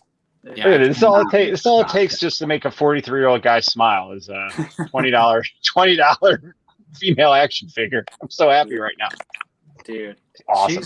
She's great though, but yeah, it's like I snapped some pictures of her without the helmet on, but ultimately to fit her in with the rest of my Mandos, I got to do helmet on for, because I have like pretty much all of my Mandalorians together for like my Mando display. So I have like prototype Boba Fett, which I'm just pretending is a all white Mando. You know, I have regular Boba Fett. I have like a cheap knockoff Boba Fett that I painted to look different. So I love having. Got your Super Commando? That's the Mandalorian one. I love the Mandalorians, man. Those are cool. Yeah, so right now I have the Loyalist, the Mandalorian, like kind of in a corner, and then I have the Ahsoka Clone Trooper, and then the Clone Wars Ahsoka in front of them, because it kind of paints that picture together. So so that's the question. Like, I don't know whether I put her with my Mando display or do I put her in with the Clone. I'll probably put her in with the Mando display, not the Clone Wars one, I'm thinking. And let me ask you guys this. So you guys, everyone here has a Moff Gideon. So does he have the Darksaber, or did you give it to her? No, I don't think Moff Gideon is ever getting the Darksaber, if I'm being 100%. In your display? Like, no hate to Giancarlo Esposito or the character of Moff Gideon. He's a great character. I love the show. But there's no way he's getting the Darksaber when we have Sabine, we have Bo-Katan, we have... I mean, hopefully we get a Clone Wars. And Mando has it now. Yeah. I mean... if we ever get a Clone Wars mall, it's going to Clone Wars mall permanently, probably. Oh my god, yeah. You know what they need? You know, maybe at night, if Toy Story's real, I can just take the Darksaber out and just lay it in front of all of them, and then in the morning I'll wake up and see who's holding it. Yeah, and then they get to keep it. That'll be a good experiment.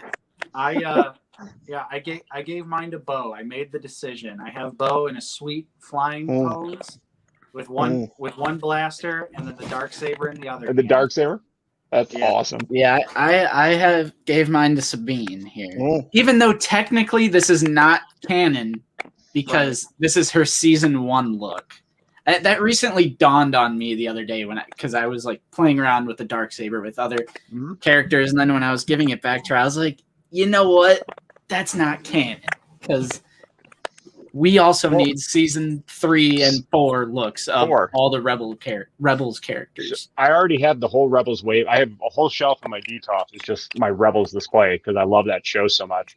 But I will totally rebuy the season 4 outfits. So I want Kanan with like the mask. I want Ezra with like the short hair and then his green lightsaber. I want all those updated. Although Hera, I don't think changes much, but yeah, I'll take the updated Sabine too. I will say these look absolutely great together. However, I still think it's essential to get a Clone Wars Bo-Katan, like a Season 7 Bo-Katan. I still think they need to do it 110%. Yeah. And one thing GeForce Racing brought up, there's actually a new Bandai model kit, Star Wars model kit coming out, and it's Mando, which they haven't.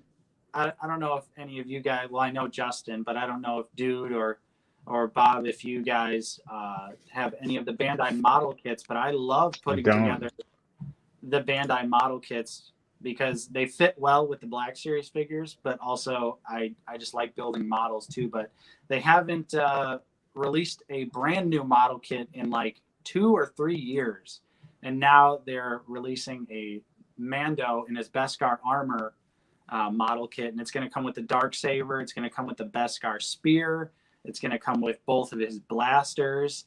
So it's looks amazing, and it looks very reflective because they actually use like super shiny material for the plastic. Mm-hmm. So how much is a model kit? I don't know too much about them. And then they scale at the 1/12 scale. Yeah, so they're typically $20 to $30 depending on which character you get, but the upcoming Mando version is going to be $50, and I think that's just because of like the reflective plastic that they're using for his armor, because it straight up looks like a 1/1 translation into the show, like it's that shiny. So I think it's going to be awesome, and although it's odd, it doesn't come with a cape. Mando does not come with his cape, but I mean that could be easily remedied. Because you can go to Hobby Lobby and grab something. Yeah, or I could just throw like the kind of garbage Black Series cape onto the model kit. Because I took most of the capes off. Like both of my Beskar Mandos do not have their capes on. Only my original like season 1 episode 1 Mando do I actually have the cape still on him. Yep, I took the other cape off because I have the Beskar Mando on a Hasbro stand flying in my display, and then the way I sat him on there, that cape was just kind of pressing it off and hindering it with when you have the jetpack on. So yeah, I booted it. Absolutely, and that cape was definitely an afterthought. They were like, "Oh yeah, we got to put a cape in there." They're like, "Shit, we forgot his cape! Quick!" Yeah, they totally sharded that cape out. Yeah. Where was it? Samuel Pankey brings up a great point. The Bandai model kit R2-D2 is fantastic. So much better for displaying the Black Series. That's what the Bandai model kits definitely get right, is the droids are in a proper scale. They're not. Yeah, I've got one of the droids. Yeah. They're not super tiny like the Black Series versions of R2, and even I think C-3PO to an extent are just a little too small. Yeah. And his good size is Chopper. Chopper's a well-sized droid. Yeah, it makes sense for Chopper too because he's a smaller droid. But that's what initially got me into the Bandai model kits. Was I was looking for more accurately scaled droids, and everyone had always said that the Bandai model kits do a great job and they fit right in, and it's true. So like the R2, the C-3PO, even like the BB-8, they're all amazing. And like the C-3PO model kit is legitimately like reflective, like Revenge of the Sith C-3PO, where it's like crazy shiny. The model kit does that as well, and it's cool. It's awesome. They're great stand-ins for when or if we ever get updated droids from the Black Series. I don't know if they ever actually will. Real quick, here's Zane. What's up, Zane? He's in the chat. Hello, Zane. Hello, Zane. What's up, Zane? We need more droids. We need more aliens as well, Nate. Not enough aliens. We need more creatures. More creatures and more aliens, please. Yeah. Salacious, what are some creatures you'd like to see in the line? Grab well, I mean, I'm obviously going to start with the monkey lizards. I mean, we've only really had we had B Crumb with Jabba on a San Diego Comic Con exclusive, but so he's hard to get. Pilf Muck Muck, of course. Just go back to the original Cantina, I mean, there's loads of creatures from there that they've even released on Vintage Collection, but not come to Black Series yet. Yeah. But yeah, so there's aliens and there's creatures. I mean, Yeah. oh, just trying to think. Snaggletooth got a TVC recently. Yeah, we got a Zooton, didn't we, on Vintage Collection? But yeah, I mean, there's ton. I'd say I'd like. I think you guys have talked about it. And we talked about this on 3 Men and Monkey Lizard 2 weeks ago. But give me a HasLab Cantina set where I can get the boost with Han and Greedo. I can get Max Rebo Band, right? Like give me like that whole. Or I'm sorry, not the Cantina set. I meant Jabba's Palace set. Give me the band, give me his, you know what I mean? And so I could build that whole thing out, and you could put a whole display together with it. You know, all the, you know, give me the Monkey Lizard, give me a Jabba, give me his throne, give me a Rancor in it. And yeah, charge me a couple hundred, but then I have all this to scale diorama that I could build and put right in a DTOF. I think that'd be incredible. I think we'll probably see a blurg, won't we? Because they've done a mini blurg, haven't they? On what's the Mission Fleet blurg? So I guess we'll probably get a blurg.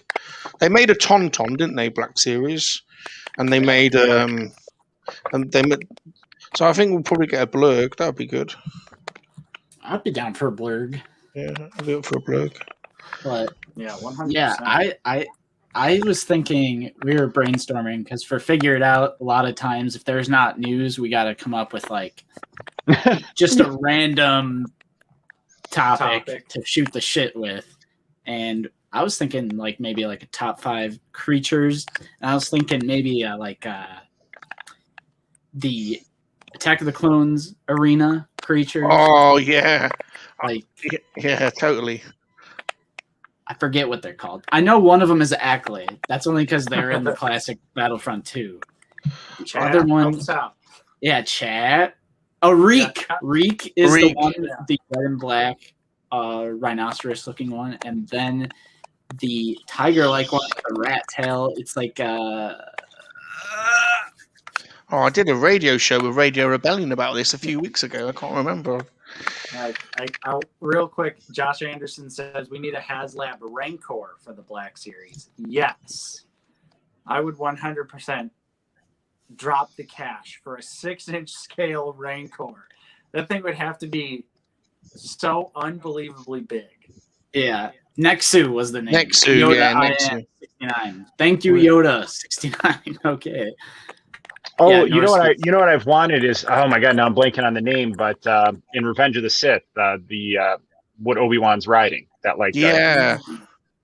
Why am I blanking on that now? You guys know what I'm talking. I can't think of the name. Yeah, I know it's what you're like, talking about. Boga? BOGA? Boga? I can't think of it now. But I want one of those with a Revenge of the Sith Obi-Wan. Yeah, that was like a quick little Google. That's why it says Boga. I don't think it's called Boga though. Everyone's saying Boga. Okay. Chat is saying Boga. But I thought it was had a different. I thought maybe he calls it by a different name or something. I don't know. But yeah, that would be really cool. One of those for sure. Yeah, without a doubt. Or how about a no? It's a Varactyl. It's a Varactyl. That's what it's called. And oh yeah, because I read about them as well. Because they're a little bit like in Avatar. They have to form a relationship with their owner. You know, a bit like in Avatar.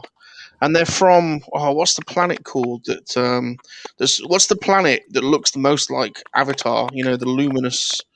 It's in Revenge of the Sith. What's it called? Felucia. Felucia. They're from Felucia. I think they're from Felucia. Yeah. Yeah, I would love one of those with Obi-Wan on it. And what would be cool is if it had suction cups, so you could stick it to the wall your DTOF like it's climbing up the back. Now you're asking for too much. They're from Utapau. It's Utapau. They're from Utapau, I think. Yeah. Yep. Yeah. Dude, I'll take one of those Utapau aliens where Obi-Wan talks to him and he's like, we are being held prisoner. I'll take that dude all day, man. Revenge of the Sith has such profound alien. It does. Like, all batteries fire! That's my favorite part. That's amazing. And I'll take a Viceroy. I'll take a Newt Gunray. Oh, I would take a Yeah. Newt Gunray. Absolutely. We'll take a Dexter Jetster while we're at it. I And all he needs to come with is a Kaminoan dart. Yeah, that's a Kaminoan saber dart. How does this random fast food guy know what this is about? right. Because Why he's is in the there a underbelly 50s of Coruscant. In the 50s diner. His Space. Space 50s diner. I love that he has a mustache too. That's just absolutely mind-boggling. Yeah, and that's the same alien species as Pong Krell, right? Yes, it is. So yes. let's get a Dexter Jetster, and then let's also get a Pong Krell with that body mold. Pong let's- Krell would be cool to have. Would be really cool, and you have to have him with like the like it can't be a blank face. It has to be like that gnarled mouth, like where he's dude. Yeah. I'll take that. Nerf Herder Zach says Captain Tarple's on a Kadu. Kadu must be the Gungan and dinosaur alien. That would be a pretty cool creature to get. That would be cool. I think they should make a Clatuian paddy frog.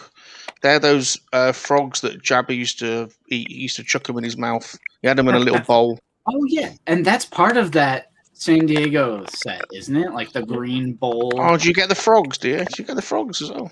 I don't think you actually get the physical frog Yeah. creatures. I think it's just like the green liquid vase. Bowl. Okay, How, just how the about bowl. a Loth Wolf? that'd be good. Oh yeah. That'd be Oh, good. yeah. That'd be, and loaf about- cat as well. Then loaf cat. Yeah. Yeah. They have a 2-pack, a Loth Wolf and a Loth Cat. Yeah. Would you guys be able to handle the Krykna spider from Oh, Rebels and the Oh. Mandalorian? I feel like No. I'd get a little spooked. no, I no don't think thanks. I could handle it on No my thanks. shelf. No I'll thanks. take it. Yeah. I'll take one. How We'll keep about it in just box, get a though. Bendu? Yeah, keep it. Yeah, get a 6-inch scale Bendu. Just Oh my Just god, the dude. entire- That thing would be that Yeah. would be an entire detox, like an entire section of the Yeah. detox easily for a Right. Bendu. That would be cool. I mean, that would be really cool, but Yeah, Prentice Ewok says hell no to the spider. Understandable. David Newcomer says, well, guys, I got to run. Thanks for the awesome stream. Thanks for coming, man. Thanks for stopping thanks for hanging by. out, David. David. See you, Dave. Nice to See you, see you. Dave. Who was the slug lady in Solo? Oh, Proxima, Proxima. Midnight, right? I quite like Proxima. I quite like Proxima. It's a bit like Proxima reminded me of the alien xenomorph popping out of your chest, Mm-hmm. Yeah. but bigger, Definitely but have a bigger. chest burster look. Yeah, chest burster. I think it would be. I have the Moloch. I have that Moloch. I bought him, I think, for $8. He's It's good. not a bad Moloch. figure. He's good. It's He's not a good. bad figure at all, man. It's got a cool scale to it too. I couldn't Yeah. do it. I just couldn't pull the trigger on it. I pulled the trigger when it was on clearance. I pulled the trigger. Yeah, But for clearance I figure. will- Yeah, I will say though, he didn't make the cut, and since we've been getting all of these like Clone Wars figures and stuff, I've had to not necessarily sacrifice parts of my Black Series collection, but definitely put stuff back in their boxes and put away in storage. And the Solo stuff had to go, so I had to pack it all up because there's just too much Mandalorian Clone Wars stuff now. The shelf space is getting tight for Black Series figures. Yep, I I'm feel it. ready to get some more detoffs. I've only got the 2, and then the card's up. I think I'm ready to get 2 more. I definitely feel that. And I got 1, 2, 3, but Wow, it's look at all getting, those shelves. it's getting there. I'm Do, afraid do, this will unplug. do you know? See, Do you know what you're missing, Justin? Do you know what you're missing? I know exactly what I'm missing. I'm missing B Crumb. Well, there's that, but I reckon you're probably missing a couple of Jizz Whalers as well. I reckon that some Jizz Whalers. Oh, the Cantina band, you mean? Yeah. Yeah. There you go. I tricked you there for a second. Didn't I? See, Nate refers to me as the lore master, and I know about the Cantina. Is it the genre of music they play? It's called Jizz. That's Or right. is it that's like? right, that's right. Yeah. Did you know that, That's right. Nate? No. Phrasing. Yeah. Yeah. The genre of music that the Cantina Band plays in canon is called Jizz, like Jizz. Does that mean the same thing in America as it does in England? Very I think so. Probably yes. I think okay. so. Probably. But the Jizz I wanna Wailers, know that would be a who- good set. That'd be a good set. And Max Rebo and his band would be a good Black Series set. Oh, Oh, dude, you got to do a Max Rebo band set, Yeah. and they have And- you give us all the instruments. Oh, yes. We need Max Rebo, Drooping McCool, Size Noodles. Keep it despecialized or like theatrical cut. No Yeah. Che guy. No. Che. No. The original crew. The original crew. Yeah, But just think about how easy it would be to make the Cantina Band a real thing, because really you could just do the same figure 4 times, just have them come with either all the instruments or have them yeah. make it a wave where each one comes with a different instrument or something like that. Nate, I totally agree. It'd be really easy to whack out a Jizz band. Really Yes. easy. Phrasing. All right, I'm sharing my screen again because people are confused. Check this out. Wikipedia. Jizz. Behind the scenes, Jizz was first mentioned in canon in Star Wars Return of the Jedi Junior novelization authored by Ryder Windham and released in 2017. Jizz was a genre of music. Jizz Wailers were musicians who specialized in the genre. Max Rebo and his band were popular Jizz Wailers. Yep. That's right. Wikipedia. That is canon. Yeah. They're popular. Very, very, very popular in Kowak. Very popular in Kowak. Absolutely. Basically, gather a few space bananas, bit of jizz, and it's a nice night. Mm-hmm. So Lopty Neck is a jizz song. Is that what I'm to understand? Genre of music, yes. But Laptinek, I'm pretty sure I saw the translation of Laptinek, like the lyrics. Because Nate, you and I, we love Laptinek. Yeah, It's a staple of the fight to make the despecialized theatrical cuts known to everyone. I feel terribly sorry for people whose first experience of Star Wars is Che, or what is it, Jedi Rocks. Yeah. Jedi Rocks. It's so unfortunate that the theatrical cuts are not just like you get the Blu-ray or something and you can just watch the theatrical cut or the special. Yeah, you should have option for both. Yeah. Right. So if anyone out there doesn't know about Harmy's despecialized Star Wars original trilogy, Google it, download it, thank us later. Yeah. The more people know about it, the better. The old jizz is the best jizz. Mm-hmm. There was nothing wrong with the original versions of Star Wars. There was nothing wrong with them at all. Well, I don't know. That rock totally should have been in front of R2-D2. Oh, yeah. Right. Because it makes sense that it fit back there with how much the rock covers him. Yes. Some Or of the special when editions Luke just falls. blow my mind. Yeah, some of them are kind of cool though, with Boba Fett flirting. Eh? Yeah, I do Yeah, like, that's good. He's a lover man.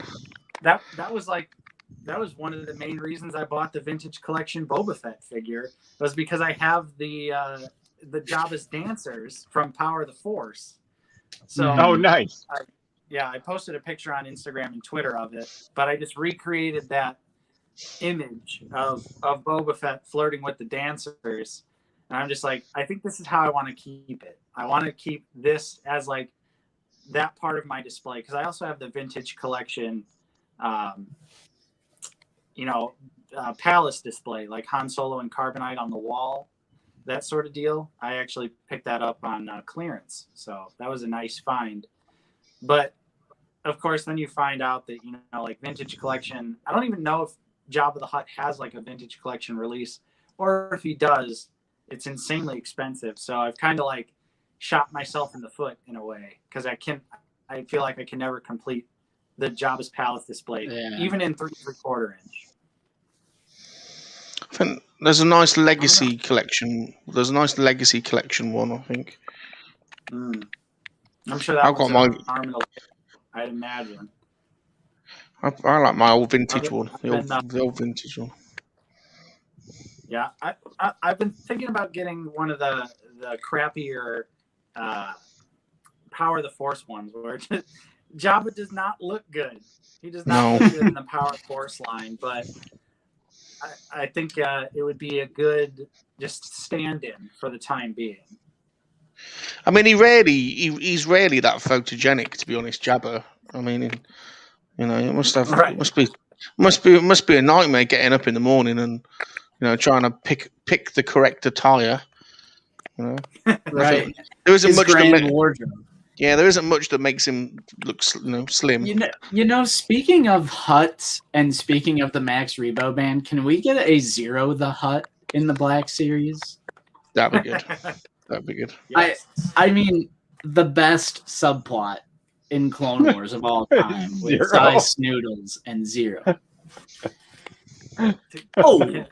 Oh, Si, you know my love for you still burns bright.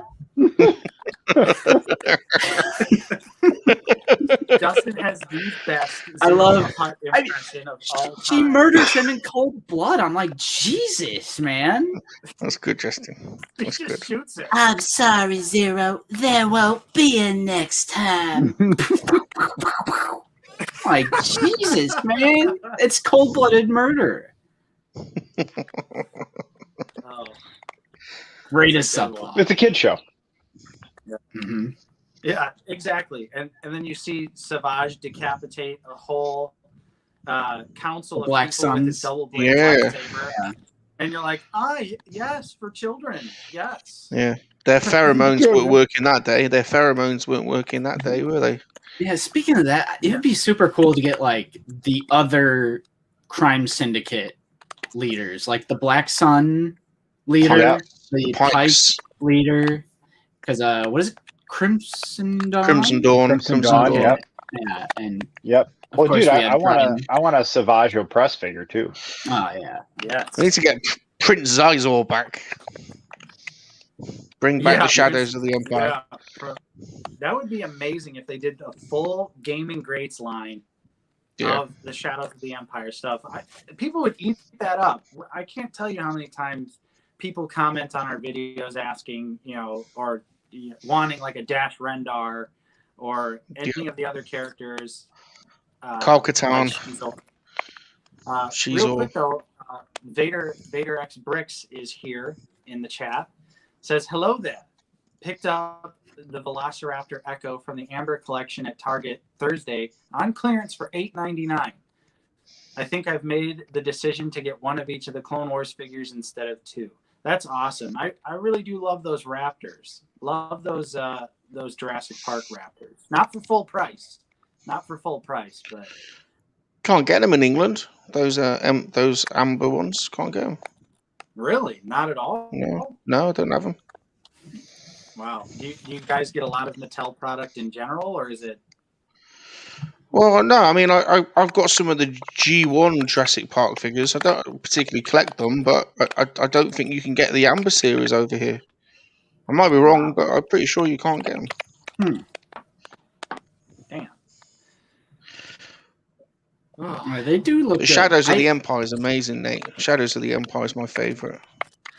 Do you know Prince Zizor and his species emit a pheromone that attracts the opposite sex? Yeah, because isn't that why? That's why Princess Leia falls in love with him for like a second. Yeah. He was, yeah. Lover with Leia. Yeah, you're just like, okay, I guess, but I mean, they got to make the plot happen, so you got to do what you got to do, so that I forget. She's kind of like a damsel in distress, right? In that situation, ends up getting rescued. Yeah. Of course, you got to do it for Princess Leia, because she's not a strong female character that's capable of her own rescue. No. Punk T says it's a kid's show. Mal decapitates clones with a sheet of metal. Great hallway scene. Yeah. Dude, Everyone season gets 7 a of Clone Wars is just so good. It is Really good, really good.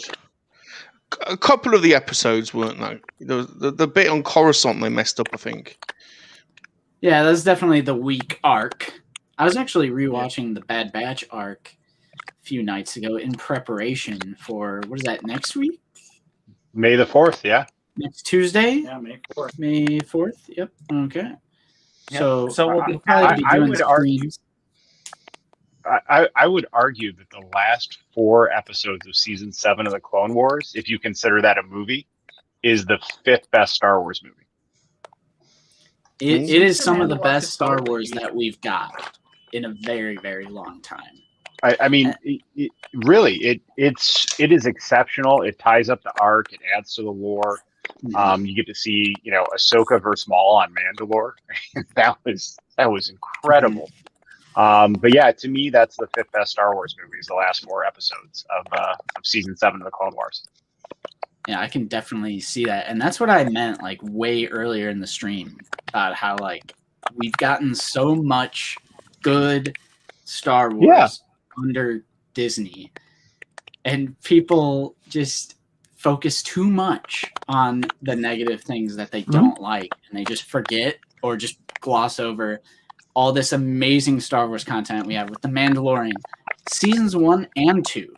I think season 1 is just as good as 2 because it stands on its own with 0 cameos or anything like that. Mando is amazing. We got season 7 of Clone Wars. We got Jedi Fallen Order last year, or November of 2019. Mm-hmm. Solo and Rogue One were very good films. I love Solo is my favorite film, like true film of the Disney era, and I think Rogue One is the best one that they made. And then Rebels was awesome. I love Star Wars Rebels, especially the last 2 seasons. Especially were exceptional. For me, the sequel trilogy is I just delete it. Like I'll never watch it again. I have no interest in it. I think Rise of Skywalker is arguably the worst movie I'd ever seen. But I could focus on that and be angry, right? Or I could just say, okay, I didn't like it. It wasn't for me. But I just would rather focus my time on the things I do like. You move on. Yeah, like, exactly. People are still stuck on. Granted, I hate The Last Jedi. I hate Rise of Skywalker. But you hate it, and then you just move on and focus. Especially if you're a fan of Star Wars in general, you just focus on the things in the saga that you really enjoy. Exactly. I mean, it's a bummer because are stuck. It's a bummer because I wish I did enjoy them because that would give me 3 more Star Wars movies to enjoy that I could rewatch, right, to add to the lore. But I think if you look at all the things going on in our lives, like why do I want to focus on something that is just a bummer? You know what I mean? That I just don't enjoy at all.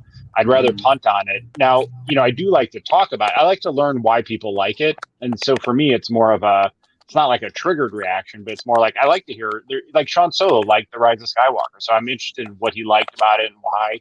And I like to, and for me, it's more of an exercise, not out of anger, but just I like to talk about maybe like the things I think that they missed and what I would have done differently, for the whole sequel trilogy. So that's more of just like a mental exercise, not being angry and like, spending all your time tweeting about it or stuff like that. But yeah, I think the best thing to do with it is just delete it and move on. There's plenty of good Star Wars to focus on. But for me, the whole thing was a miss because Force Awakens was a complete copy of A New Hope. Just literally like beat for beat, a complete copy of A New Hope. And so when I got out of there, I was like, I already saw that movie, but I get it. Like they just wanted to kick it off and make it familiar. But for me, the miss was just redoing a movie that we already loved instead of going somewhere totally different. And if they wanted me to care about Kylo Ren, if they wanted me to care about the First Order, the sequel trilogy should have started in the Jedi Temple. It should have started off with seeing fully fledged Jedi Master Luke. Should have been fully fledged Jedi Master Leia. I mean, Leia not being a Jedi was like, to me, that I was already out when I heard that. Like that was stupid. But it should have seen the both of them as Jedi Masters, and you should have seen Kylo Ren as a Padawan. And then you could watch and see why Kylo Ren turned to the dark side, how he was manipulated, right? How Luke failed him. Show how Luke failed him as a Jedi Master, right? And then show how Kylo turned to the dark side, because then you're interested and you care about it, right? Now I'm invested in this character, And then wherever the arc goes from there, you know why he's bad, because otherwise we're just presented as someone like, wow, his lightsaber's cool and his mask is cool and he's evil. You know what I mean? He's bad. And then, oh, by the way, this is Ben, or this is Han and Leia's kid. And and I'm like, okay, like where did this come from? So to me, I think they start there, and then you could have introduced Rey later, right? And then build from there. But to me, it was just a total miss from start to finish. And I'll never watch another J.J. Abrams movie. All right, real quick. Gilster37 sends a $4.99 super chat. Thank you so much, guys, for these super chats. It really goes a long way supporting the channel. Giddy's a good What's up, Gilster? Gilster's a good one. Yeah, he's a good boy. Ryan Johnson wants to direct The Mandalorian. Thoughts? Funny you say that because we're talking about this. I don't have a problem with Ryan Johnson. I don't have a problem with Disney. I don't have a problem with Kathleen Kennedy. Ryan Johnson wrote and directed The Last Jedi, and I hated it, but that's okay because I think he's proved himself as a director before with Looper. I think Looper is a great film. Looper's awesome. So, I mean, it's one episode. You know, it's not like it's going to be fine. You know, if he directs an episode of The Mandalorian, it's going to be fine. I think he's a good director. I just didn't like where they took Last Jedi. You know what I mean? I didn't. Now, at the same time, everyone gets mad at Ryan Johnson for this, but it's J.J. Abrams who made Leia not a Jedi and made Luke a MacGuffin. He made Luke Skywalker a MacGuffin quest in a movie, and we had no idea why he's on an island, right? So when Ryan gets his turn, right, because there was no story, there was no plan, he had to give us a reason why Luke was on an island. And I think he wanted the reason more to be not be like, oh, hey, you found me, now we can start your training. Because I think that would have been just as stupid, right? Like, I did this purposely, Ray, to hide for you to find me, and I've been waiting for you. You know what I mean? If I would have seen that, I would have been like, that's stupid too. So it's J.J. Abrams who put Luke on the island, not Ryan Johnson. But I didn't like where Ryan Johnson took it. But I think out of the three movies, it's the best made movie. But I just don't like a lot of it, if that makes sense. See, that's funny you say that because I'm the opposite. I put more of the blame on Ryan than I do JJ. Ultimately, the blame goes to not having a plan for this billion-dollar saga. Correct. And just letting, you know, as Red Letter Media puts it, some guy write and direct the entire thing. Right. Because they're so disjointed. All the movies, they're just. I do agree with the thought of Ryan basically takes everything JJ sets up and does the exact opposite, so you can just be surprised. And then in Rise of Skywalker, even literally on the screen, they're like putting Kylo Ren's helmet back together as a physical on-screen metaphor of we're undoing everything that the previous director did. We're gonna put all this stuff back together because he broke it in the previous. It's like two directors basically having a measuring contest, and they're just like, yeah, screw you, I'm gonna subvert everyone's expectations. And then JJ comes in with Rise of Skywalker, undoes everything that Ryan does, and it was just a big mess, and I hate it. And I know I'm not supposed to go into this rant. I'm sorry. Because at the same time, I have nothing but respect for people, you know, Josh Pierce, if you're in here, we know you're a big ST guy. Nothing but respect. Because there's a difference between it's okay to like it. Getting angry about the movies and just complaining about it. There's a difference between that and doing more like fandom menace type stuff. Sure. Which I absolutely hate. I mean, or even the even more toxic stuff like harassing the actors and the director and the people. I mean, very thick line, a very bold line between that. Mm-hmm. Well, there's a difference between the art and the artist, right? Like, I don't like J.J. Abrams' movies, but I have nothing against him as a human being. You know what I mean? Like, I don't know him, right? So I have no ill will towards him. I don't like his movies. So I'm just not going to watch like what he did with the second Star Trek movie, Into Darkness, was horrid. Like, he butchered Wrath of Khan, which is my favorite Star Trek movie of all time. And the thing was, why? Like, that's my thing with J.J. Abrams' movie is his movies are copies of everyone else's movies, because it's like, it's cute the first one or two movies he does. You're like, oh, this is great. It's an homage to Spielberg. It's an homage to the 80s, right? But then all of a sudden you see 5 or 6 of his movies and you're like, man, he just literally plugs in everything from every movie we've ever seen, and then that's just his new movie. And then so for me, I'm between Lost, Into Darkness, and then Rise of Skywalker. I'm out. But again, I don't hate the guy at all.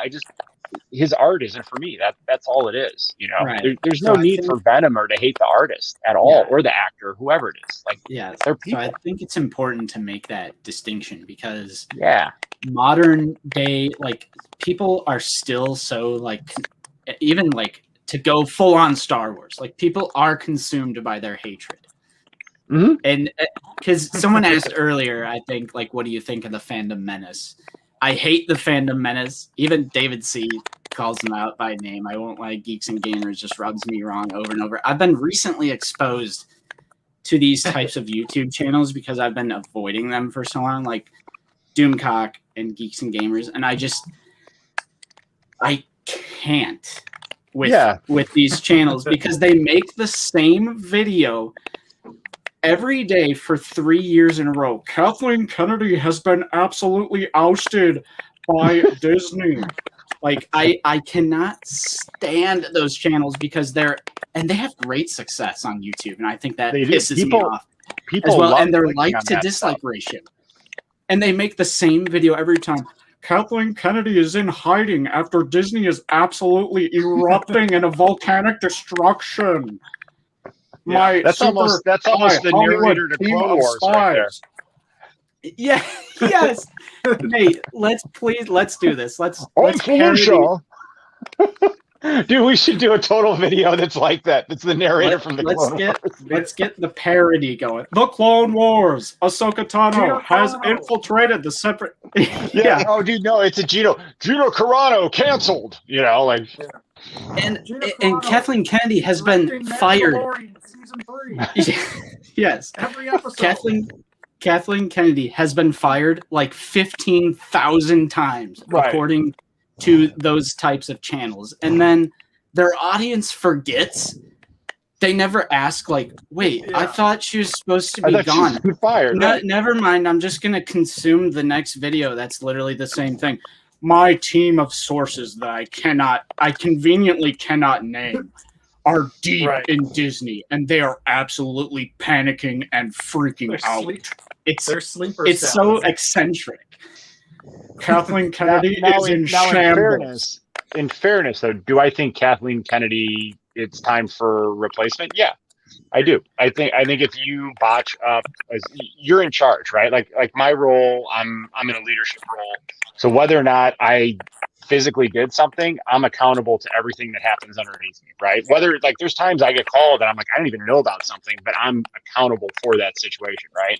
So I think she's accountable for the sequel trilogy because there was no plan. And so I think taking the Marvel approach and planning stuff 5-10 years out and having it layered, which seems like they're starting to do now, is Star Wars would benefit from. And then maybe it is time to have someone new take that Feige role within Star Wars.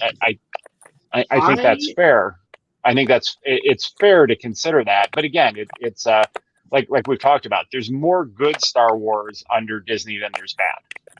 Right. I think, and I totally see what you're saying, but at the same time, I think Kathleen Kennedy is simply, it's like George Lucas, how everyone hated him, blamed him for everything, special editions, prequels.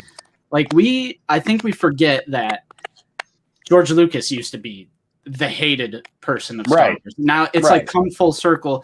And I think with Kathleen Kennedy, everything bad that happens with Star Wars, the blame goes 100% to Kathleen Kennedy. But everything amazing that happens under her, it instantly goes to that respective creator and writer. Exactly, with The Mandalorian.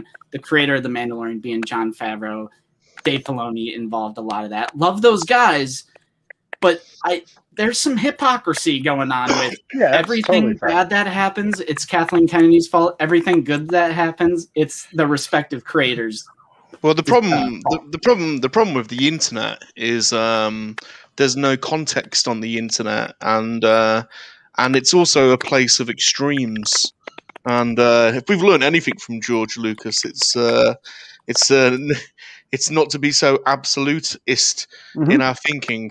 And There are no absolutes. Yep. and and it's just a shame, really, that the negative headlines garner so much attention and get so many views. But from my point of view, it's like we all have really busy, hard lives with big careers and responsibilities and bureaucracy. And when I come to YouTube or come to Star Wars, I want it to be positive.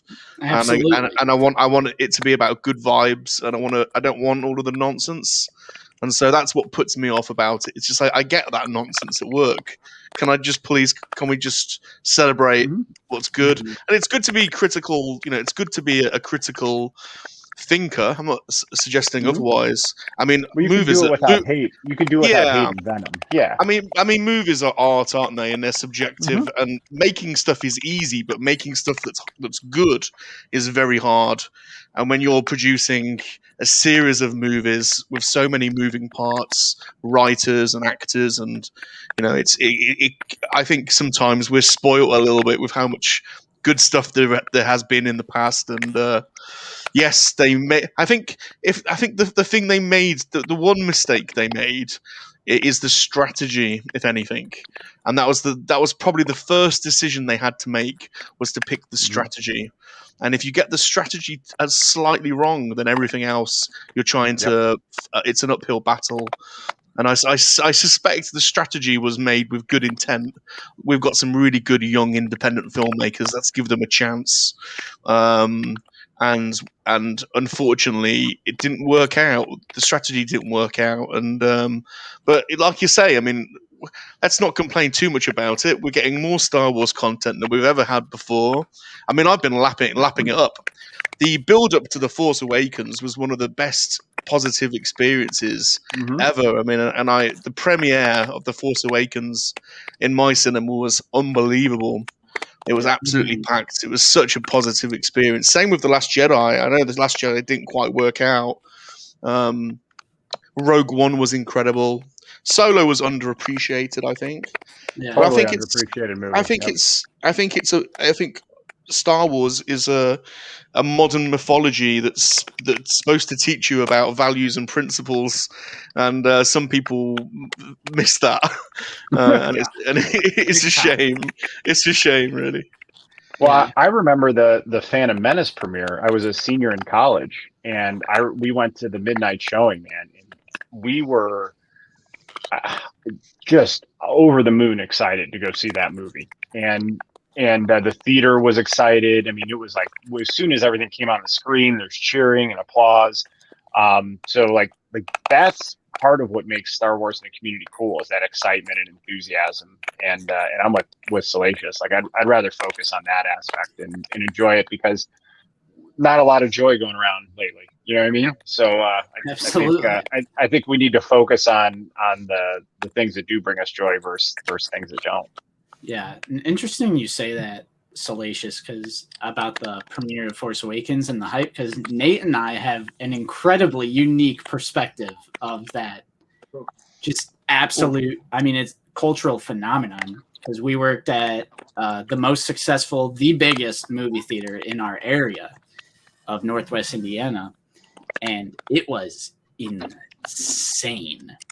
And I honestly consider myself lucky that I worked at a movie theater during that run, just to be like part of that history, because we all see like the footage of like the Star Wars premiere and like that classic footage. And now, like, 40 years from now, there might be like that archive footage.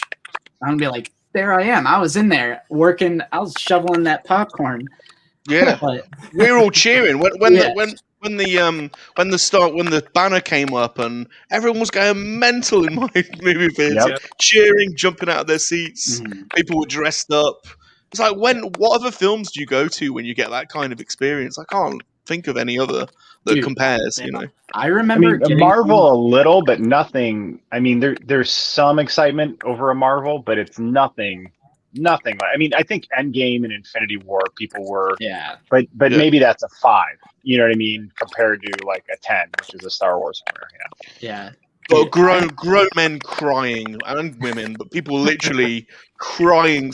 I mean, I was sobbing crying my Oh, eyes yeah. out, just Yep. uncontrollably, Well, like we had blubbering. almost Like, gone 11 years since, Yeah. or I'm sorry, 10 years, almost Yeah. 11 years though, since Revenge of the Sith, because it came out in December of 2015. So that's like almost 11 years of Star Wars fans just thinking that's it forever. Mhm. It's done. Mhm. George Lucas said himself in that interview. Have you? Do you ever see an episode 7 coming out? No, absolutely not. Star Wars Episode 7, The Force Awakens. Yeah. But Well, and we are going to get a movie again in I think what 2 years or 3 years. So I mean, they're going to start the movies up again. But I'm glad they paused it and they're evaluating and they're going to make better decisions. You know what I mean? Oh. So I feel like they learned from it and should be on track going forward. But I'm interested to see what they do next. Like what era are they going to explore? Are they going to do more like Solo, Rogue One type movies? Are they going to do a whole, totally new trilogy in a new era or in an old era? I mean, I think all of us want Knights of Old Republic era. I mean, that would be incredible to see that story on screen. Real quick, Norsky, he has to go. Awesome stream as always. See ya.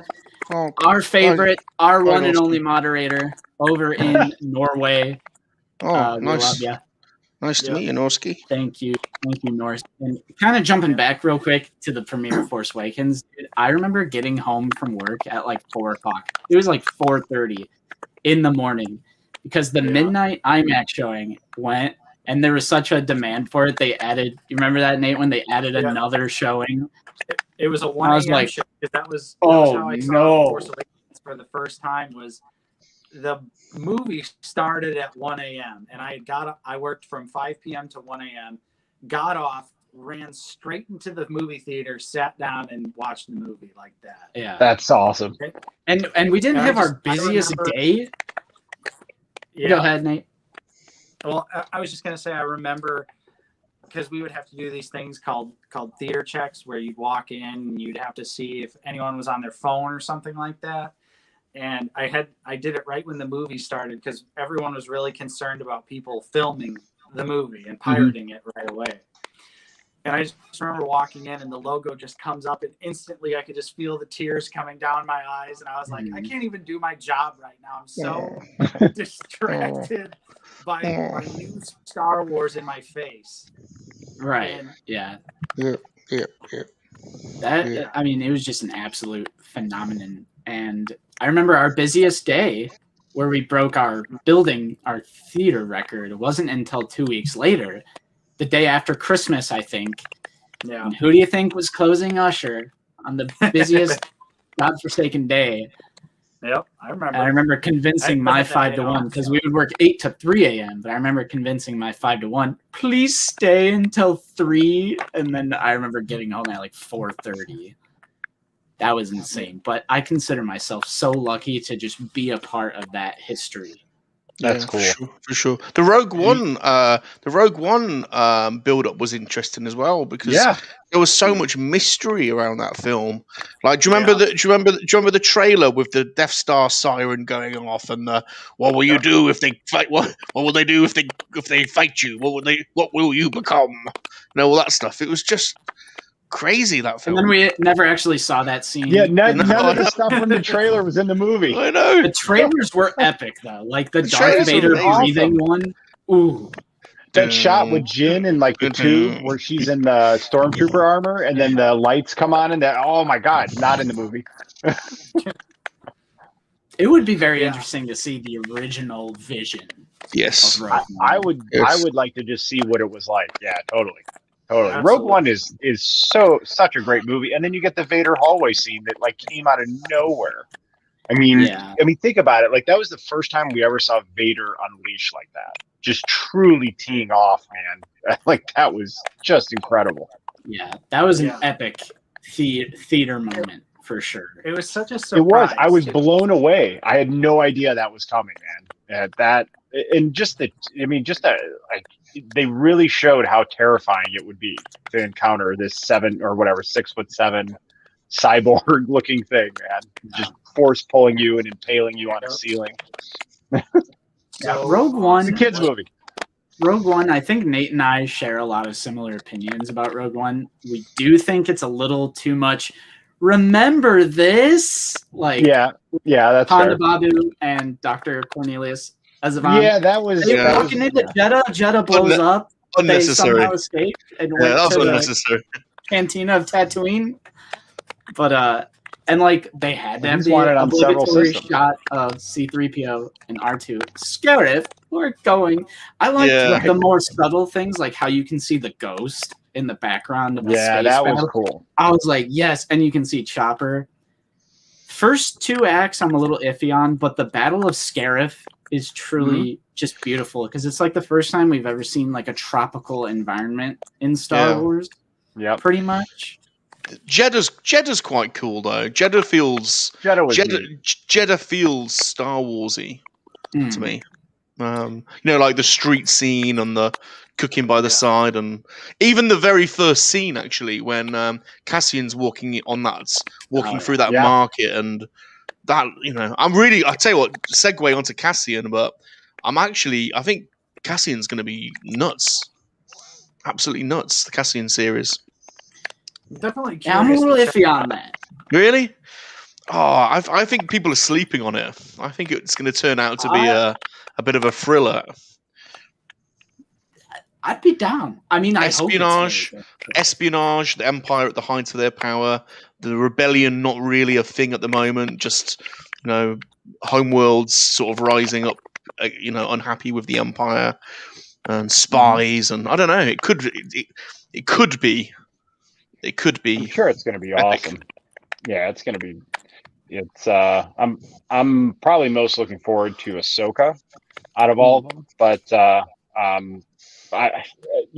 everything's been good so far on Disney Plus, Marvel and Star Wars. So I just expect it to continue.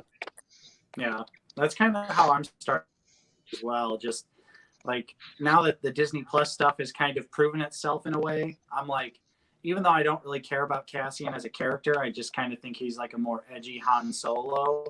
But I'm curious to check it out now because everything else on Disney Plus has been pretty good. So I'm holding out, and maybe we'll get some good lore building, and then maybe they can sort of redeem him as a character instead of him just being a hollow, like I said, edgier version of Han Solo. Like if they could actually give him some unique character development, I would absolutely love that.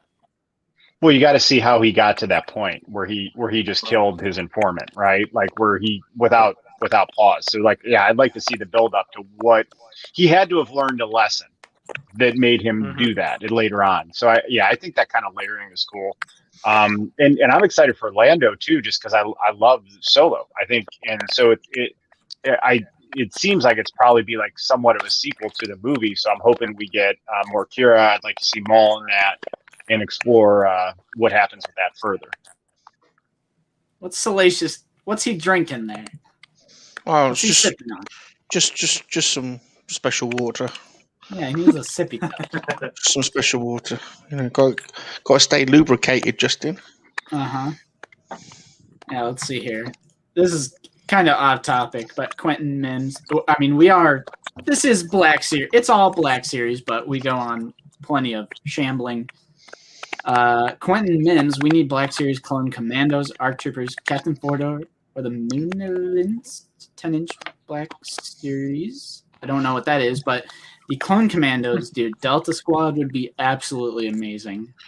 Yeah. Or at least Gregor from Clone Wars. Love to see a moon. Love to see a moon. I don't think he meant that, but Darth Plagueis the Wise in 6-inch would be amazing. That would be cool. I still want a Sheev Emperor Palpatine from Revenge of the Sith in the robes he fought Mace Windu with. And if there's just a way that they could have his lightsaber be able to slide, like right out of his sleeve, so you can kind of push it back and forth like that. That would be so awesome. cool to have that. I don't know if that's possible on a Black Series, but yeah, I want a Palpatine before he's scarred with lightning. 100%.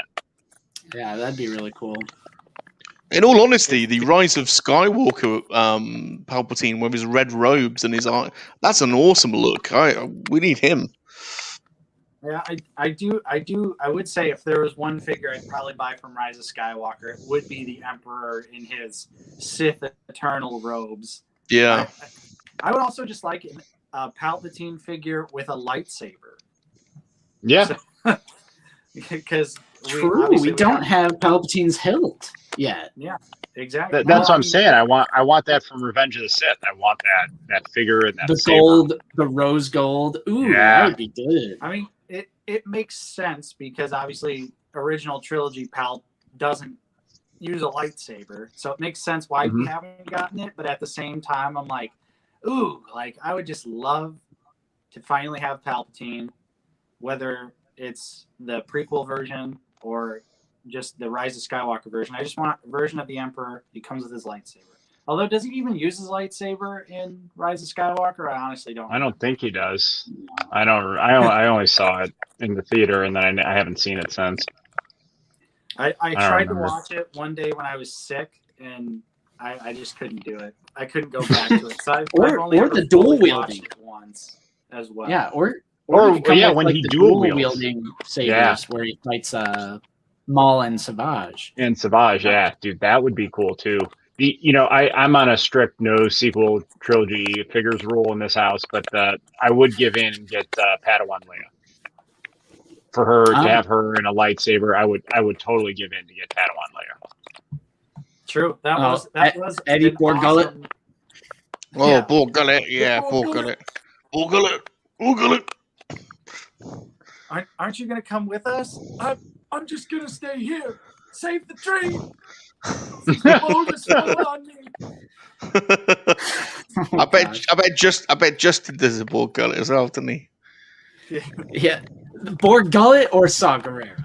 Borgullet, unfortunately, cannot really replicate.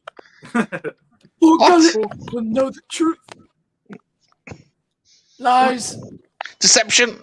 Yeah, More lies. Booty! Every day. Booty! More Rook! lies. yeah. Pilots. I'm the pilot. That's him. Yeah. That's what he does. Now the rest of this Dude, stream is Benthic? just our Star Wars impressions. Yes. Oh, Misa like a do a good Jar Jar. Yes. Yes, dude, your Jar Jar is so good. So good. Oh, Annie! Little I got in the Phantom Poodle. Dude, let's talk about that Phantom Menace scene. I don't You're know a how wizard, I lived, Annie. I You're a don't know wizard, how I Annie. lived- Yeah, I don't know how I lived my whole life without hearing this dialogue from Jar Jar when he's talking about the Queen being hot. It's like the first time the phrase "hot" has ever been used in Star Wars. And he's like, Hot too. Misa think the Queen is acting really nice to me right now. Pretty hot too. I'm like, what the hell? I don't know how I never noticed that before. Like, I like geez. Jar Jar. He's funny. Yeah. I do love me some Jar Jar. As the years Amazing go Black on, Series. And Boss Nass. yeah. It's my boss ass. That's perfect, Boss Nass. That's good. It's good. We need a 6-inch back. We need a Black Series Boss Nass, don't we? Better than here than in the core. Oh, you got. What am I saying? You saw Manny from the planet Core. See, Got the ventilation chamber. Phantom Menace is such an interesting movie because 3/4 of it is incredible, and then you just have some stuff in there that's just some odd pacing or dialogue. And I think Jar Jar would have been fine if he was used probably 50% less. Just like in some spurts for some comic relief. But having him be like a main character on screen 3/4 of the time was not the best choice. But that movie gives us so much incredible stuff. You just have to enjoy Jar Jar for what he is. Yeah, dual fates. I'll tell you what changed my mind about Jar Jar was the first time my daughters watched Star Wars. So we watched it in release order because I wanted them to have the Vader reveal. But when they watched the first time they watched Phantom Menace, they were laughing at him the whole time, and they were little. But like that's when I was like, okay, I get it. Like I get why it's in there. Like they totally loved the character Jar Jar, and they made him laugh. You know, they made my girls laugh for 2 hours. So it gave me a different perspective and respect for him. Mm-hmm. That's interesting. That is an interesting perspective for sure. Because of course, like the original trilogy has like comedic relief, but it's mainly like 3PO complaining, right? Quippy on, but there was never that like 100% like slapstick. Like he was like a slap, like the tongue thing. Yeah, when the tongue gets stuck in. Right. Yeah, like I said, if he was used like more sparingly in a couple spots, I think it would have been less jarring for to have Jar Jar in there. But again, like I said, when I saw it through my daughter's eyes, it did give me a different perspective on the character, and I mean that movie gives us so much incredible stuff outside of Jar Jar that you just have to. It's a trade off. Mm-hmm. Benjamin Rue is here. What's up? Fantastic content. Thank you so much, man. We try. Hello, Mr. Benjamin. Hello. Pimp Daddy Satan says they could have removed the fart and poo jokes. That's another thing that I just don't remember from the Phantom Menace is the straight up fart joke that happens. And when he like sniffs and he's like, P-U-S-A. Right. I'm like, damn, like I don't remember that. I like that bit. It's like they gave it to like two like 10-year-old boys and they amped them up on Mountain Dew and like Pixie Sticks and Doritos. And they're like, we want you to write all the Jar Jar dialogue for this whole movie. All the monkey lizards like that bit. They all start laughing. All the monkey lizards like that bit. We all start giggling. Yeah. Jar Jar is also groundbreaking on just a technical level. Like, yeah. I mean, I'm fairly certain he's world record because it is the first 100% CGI character in a feature film. So, I mean, respect for Jar Jar, especially learning like the actor. I forget his name, but Ahmad Best. Yeah, what he went through, and everything. I'm like, I'm sorry for hating on Jar Jar when I was growing up. Like, I am so sorry. Isn't he the first motion capture character? Yeah, I think he's the first motion. He's the first He's the first mocap. Mm-hmm. I think because he was on set in a weird suit. Overshadowed a few years later when with Lord of the Rings. Yeah, for sure. Much respect to Ahmed and Jar Jar, man. Yeah, and that goes back to what we were talking about before. It's like, as a 21-year-old senior in college, like Jar Jar was not in my bang zone, right? Like that's just not what I was looking for. But at the same time, I love that movie so much. I was like, all right, I just Jar Jar's not for me, but I love that movie. But I mean, people literally gave him hate for just being a CGI character, and that. Like, who has room in their life to hate another human being for their performance of an animated character, right? It's just, there's no need for that. I mean, same thing with Kelly Marie Tran, is that her name? Right. Yeah. And Jake Lloyd. Rose is fine. Rose is fine. Regardless. I don't understand the hate around Rose. Like, I didn't like the casino arc. I thought it was just, it was out of, it just didn't flow with the movie. I get what they were trying to do with it, but like Rose was fine. She's an ancillary character. Like, and the actress did a good job. She probably picks the wrong time to go in for a smooch, though. Like, smooch, yes, but pick your moment. Pick your moment. Like regardless of like dialogue, story, filming, whatever. Like, who does that? Like, who would go to like their social media and just harass people? Like, who has the time of day?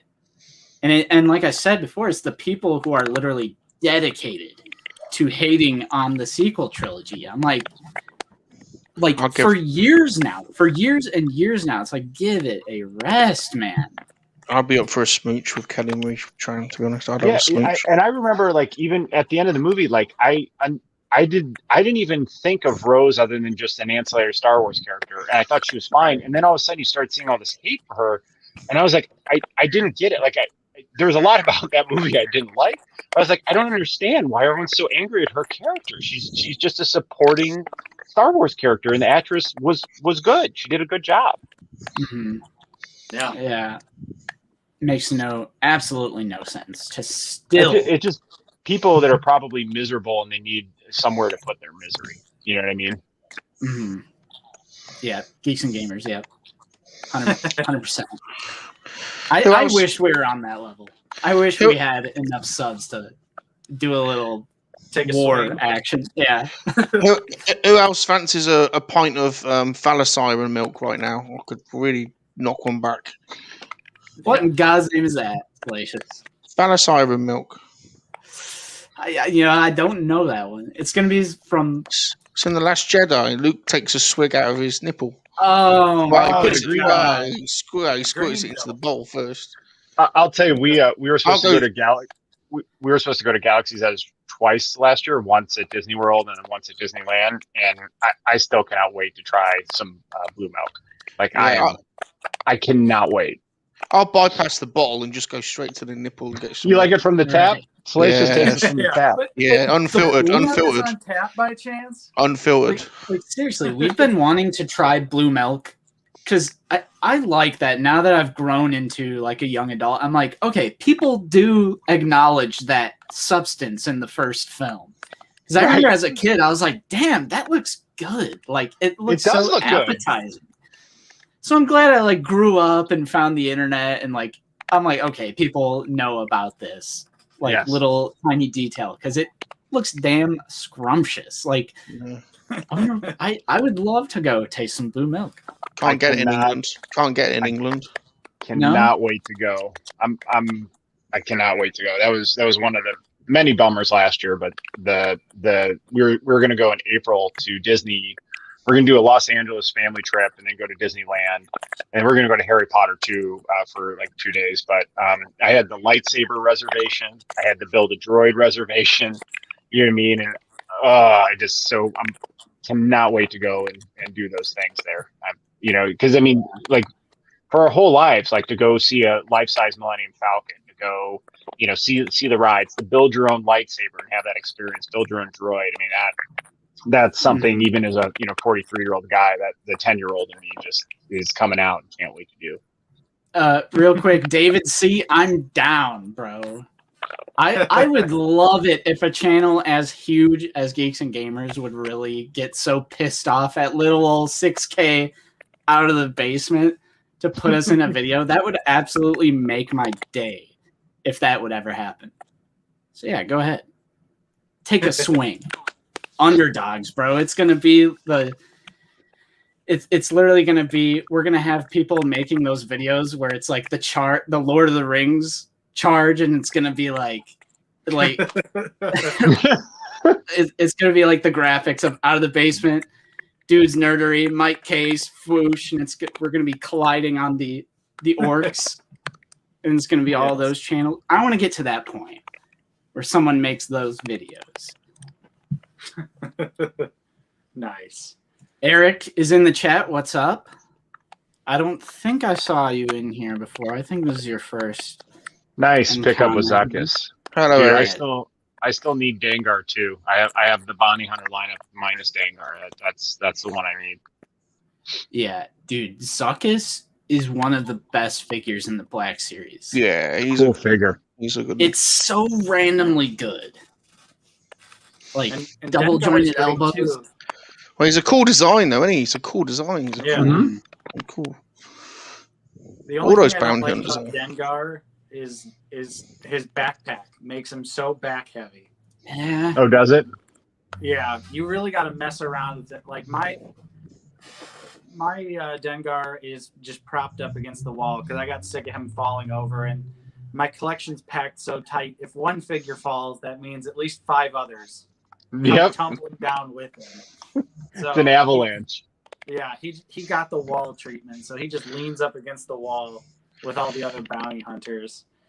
And Do you know, Nate? Sorry to cut you off. The original vintage Dengar does the same thing. The 3 maybe it's a 3/4. reference. Yeah, he falls over as well. Like Yeah. how Hasbro likes to reference like original packaging stuff. Maybe that's the reference. Is it falls over just like the original. Yes, absolutely. We got Skywalker Hendricks in the chat. What are your guys' thoughts on the Elite Squad Trooper? Great Very good. figure. Very good. I mean, it's a good kit bash. You know, you got the old clone legs that have the pins, but at least the knee pad goes with the knee, which is fantastic to see. I prefer that. And then it has, you know, the arm, you know, butters and the better, you know, aiming down the sights articulation of the upper half. Yeah. Is he the one that's got sort of Death Trooper vibes? Yeah. Oh yeah. Yeah. Yeah. Basically, I looks haven't. like a I just got mine, but I can't wait to check them out. I haven't got mine yet. They seem to have fixed the warped helmet issue too. Like this helmet just feels different. it feels a than little the bit other thicker. ones. Yeah. It feels like it's a thicker plastic. So maybe they fixed the helmet issue with which I've never experienced firsthand. Yeah. Like maybe Me a neither. ever I've so gotten tiny really little bit. lucky with mine. Right. One thing I wanted to David C says, I wish we'd have redone IG-88. Absolutely. The IG-88 in the Black Series is way too small. Way too tiny. Yeah, agreed. I would love to get. I mean, same thing with IG-11. Like, Right. it would be cool It's to this- get like an actual IG-11, like an accurate one. Well, that's why you get the SH Figure Arts or the Mafex version. But they gave us those like those 90s San Antonio Spurs colored IG-88 on the card back. What do they call it? The credit collection. Yeah. Ooh, Credit collection version. don't bring Gilson up the says credit Nick Carr collection. wears grandpa shoes. True. Yeah, he wears those like moccasins. I feel like. He's got slippers on. He's comfy. You might as well be comfy while bounty hunting. I mean, Punk T says it that's is another thing. You know, not to continue to go back to the sequel trilogy, but the disrespect that the Rise of Skywalker does to Dengar. Oh, You remember good God. that? Yeah, Like, the visual guide. Yeah, Dengar is in Rise of Skywalker, but he's like a He is? horrible mutant robot. Really? Yeah. What? How have I Yeah. missed this? Hang on, let me pull it up. Are you No. being serious? I don't. Yeah. Is it in that bar place they go to? Yes. Or- Yeah. yeah. Pull up a picture of Dengar from Rise of Is Skywalker. that confirmed? Yeah, it was confirmed in the visual dictionary or whatever. Here we go, guys. Here we go. Sharing my screen here. Right over here. That is Dengar. This thing. Like, What? Why? Like, why? Rothgar Deng. That's What? That's the name. Yeah, Is- he uses a fake name, which is just Rothgar Deng. Why? Basically, Like, why? His storyline is that Dengar got like addicted to surgery and subjected himself to like cybernetic enhancements and stuff. Yeah, like it that. says in an attempt to live and work forever, Deng subjected himself to cybernetic replacements and turned to black market surgical clinics to replace damaged body parts. And this is a product of Pablo Hidalgo. Fun fact. Oh. There's your fun. It never fact. If you guys stops. didn't- It never If you stops. needed another reason to not like Rise of Skywalker, it's the disrespect to Dengar. Dengar's that like, they I'm so secretly addicted to snuck surgery. into the movie. Gotta get my surgery fixed. I don't even know where to go with that. Like, what? So seriously, like these people sat and took time to think this out, and then put him in there, and then put it in a visual dictionary. Dude, that Rise of Skywalker visual dictionary is like the movie is like 1%. And the visual dictionary is 99% of the Rise of Skywalker. There is so much. So many plot details that Yeah. are not in the movie, but if you read the visual dictionary, you're like, oh. We need to Like, why get that, wasn't this Bob. in the We movie? need to get that. I think that's probably the only visual dictionary we haven't bought. So you've opened our eyes there to that one. Yeah, man, I totally spaced on that, and that just popped back into my head. I remember reading that like right after I saw Rise of Skywalker, and I was just like, "Are you serious?" I remember you sending me that photo. I was like, "Whoa, what is that?" So stupid. I don't get it. I just don't get stuff like that. Because they think they're like reconnecting stuff because it's like a culmination of all Star Wars. Because that was like the marketing ploy of Rise of Skywalker was that this is a culmination. This isn't just the end of the sequel trilogy. This is a culmination of the prequels, the original trilogy. Because remember that trailer where it showed off like the prequels, the OGs. Yep. And then it's just like, oh, there's a battle droid in the background of one shot. We got Dash Ren or whatever the hell his name is. That's really Dengar. It's just like weird things. Rothgar Den. It's that. Do you know? You'd never know. Do you know? I've just gone on to Wikipedia and look at Dengar's page, and they've updated that. It says at some point after the Galactic Civil War, Dengar underwent cybernetic surgery in an attempt to remain competitive. The surgery left him barely recognizable. What a tragedy! Oh my god! Have you ever heard the tragedy of Roshgar or whatever? I still can't remember what you just said. Oh, good lord! Yeah. In fact, can I just give someone a shout out? You just reminded me. There's a YouTuber. I don't know if you know him. He's relatively new on YouTube, but he's been in the Star Wars fan scene for a while. His name's Cam Ray. He's such a funny guy. He's a comedian and a musician. Anyway, he's got a website. He's got a YouTube site now. It's Cam Ray Music, I think, or Cam Ray. Anyway, he made a music track about the tragedy of Darth Plagueis the Wise, and it is so funny. Not enough people have watched it, so please check it out. Cam Ray, it's so funny. Check out his music video about Darth Plagueis the Wise. It's hilarious. Sorry, I wanted to get that out for him because he's an absolute genius as far as I'm concerned. You said Cam Ray Music? It's Cam Ray or Cam Ray Music. See if I can have a little.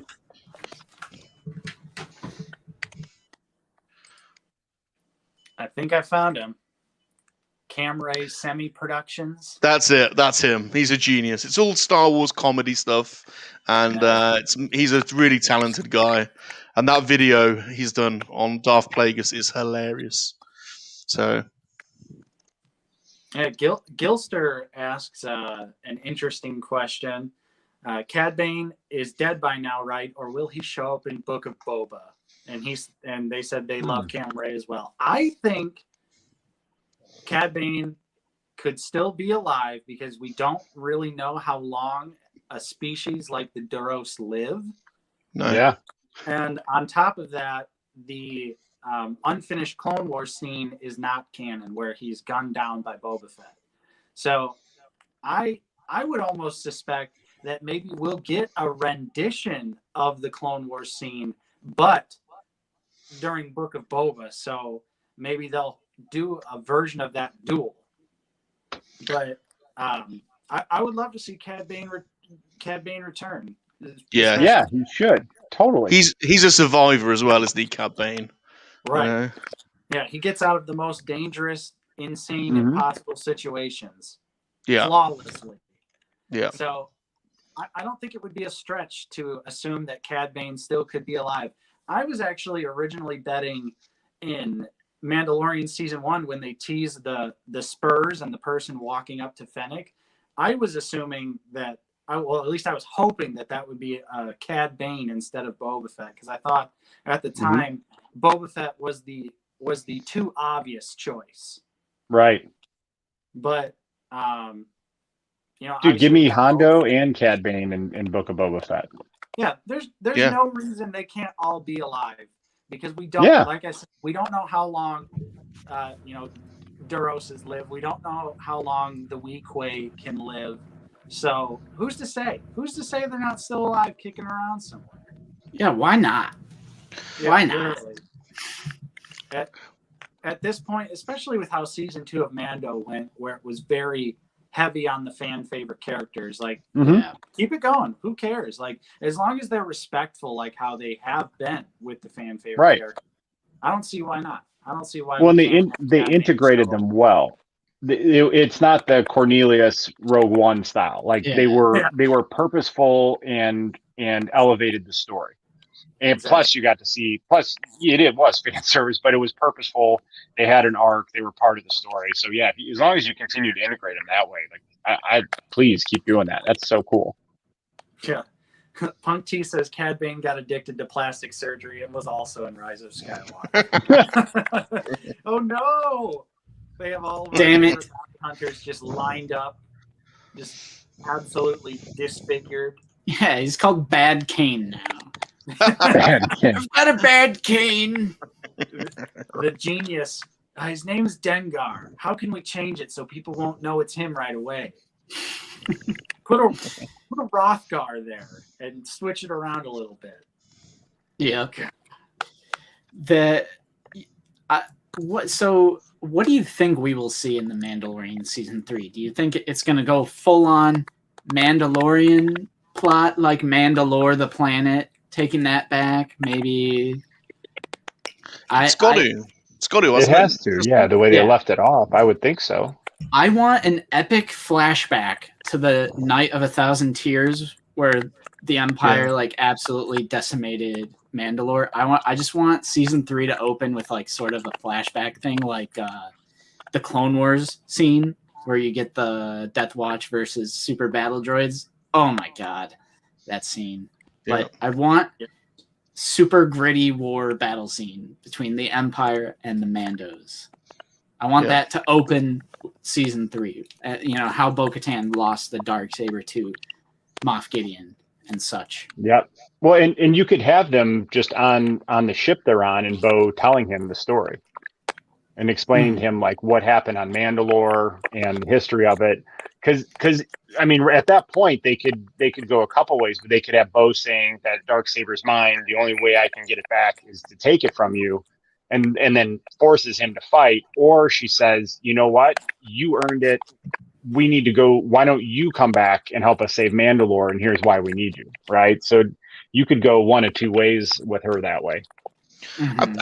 I think if you try and work out what the arc is going to be for the Mandalorian that we've come to know as, I'm sort of presuming that he's on the hero's journey, and he will end up being the Mandalore, the head of, the leader of the Mandalorian, and it'll be his journey discovering what the real ethos and values behind Mandalore are, and then the Mandalorian people unifying under this is the way, this is the new way, and he maybe rejects some of the old doctrine, but there's a new, he basically helps create a new doctrine of what Mandalore is about, or something along those lines.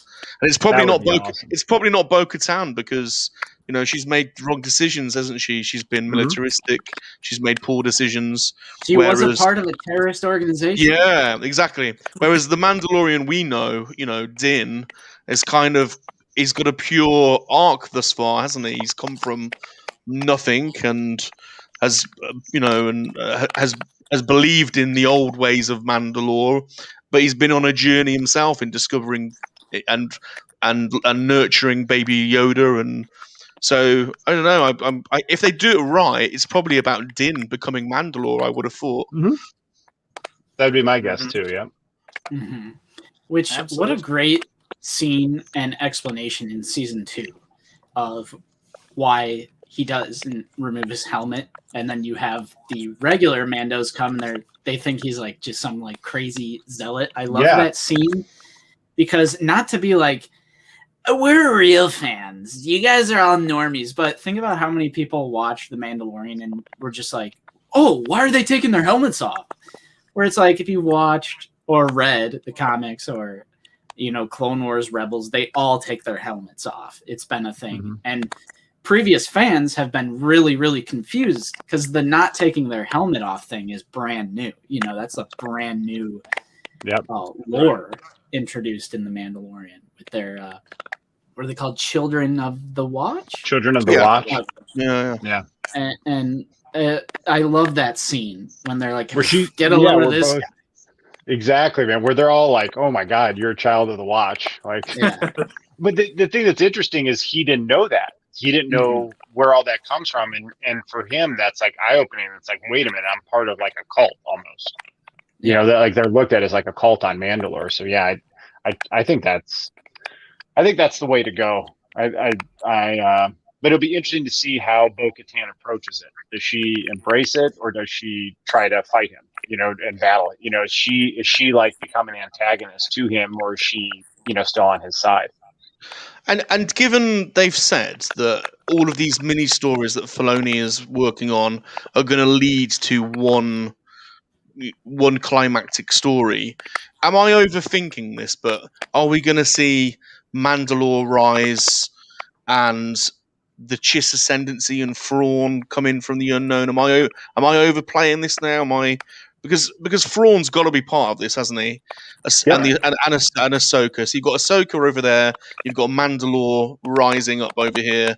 You've got Ezra and Thrawn probably together, probably united or something, coming in from the unknown regions, and the Chiss ascending, or I don't know. I'm trying to work out what the big arc is. You know, like in the Marvel, what is the overall arc that they're working towards? I can't. Maybe I'm over reading it, but what is it? Because of the Thrawn name drop, like I feel like you're not out of the realm of possibility. If you would have told me, I remember fantasizing about a Thrawn reference in The Mandalorian. I remember thinking that's never going to happen, and then it happens. And so now I think anything is possible. But now we're kind of getting into these plot elements that, you know, we have to think in the back of mind, we have to maintain continuity with the sequel trilogy. And that's another kind of negative.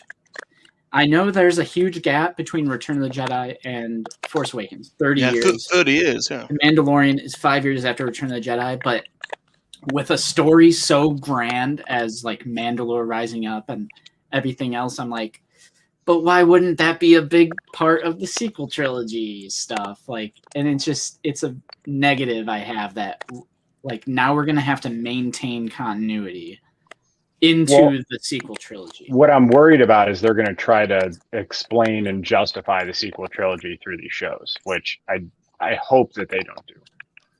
If they want to make, you know, it all has to be part of continuity, but I hope there's just not a lot of effort to try to make the sequel trilogy good by adding layers and backstories. Because we don't know how young the First Order is.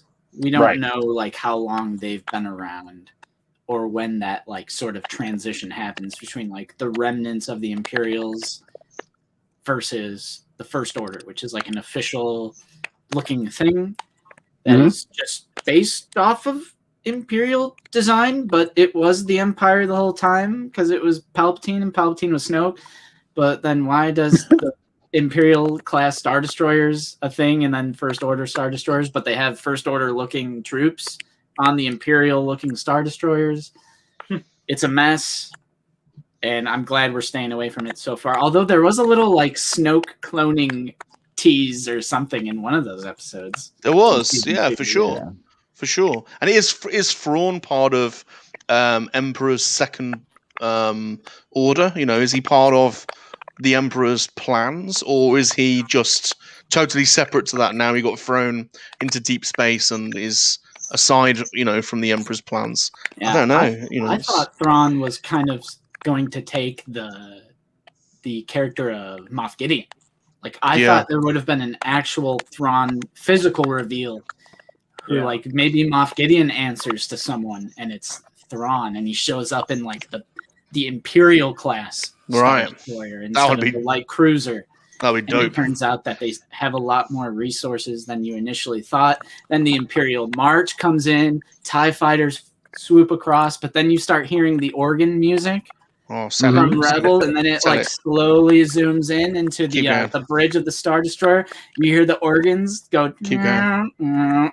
It's dark in the bridge, but there's a little bit of light that comes through. You see half of the red eye and the blue and the jet black hair, and then it cuts, and then it cuts. That's the tease. Oh, Justin. Maybe a grin. I'm sorry to say this, but a little bit of pee just came out. Yeah. That's what I was going for.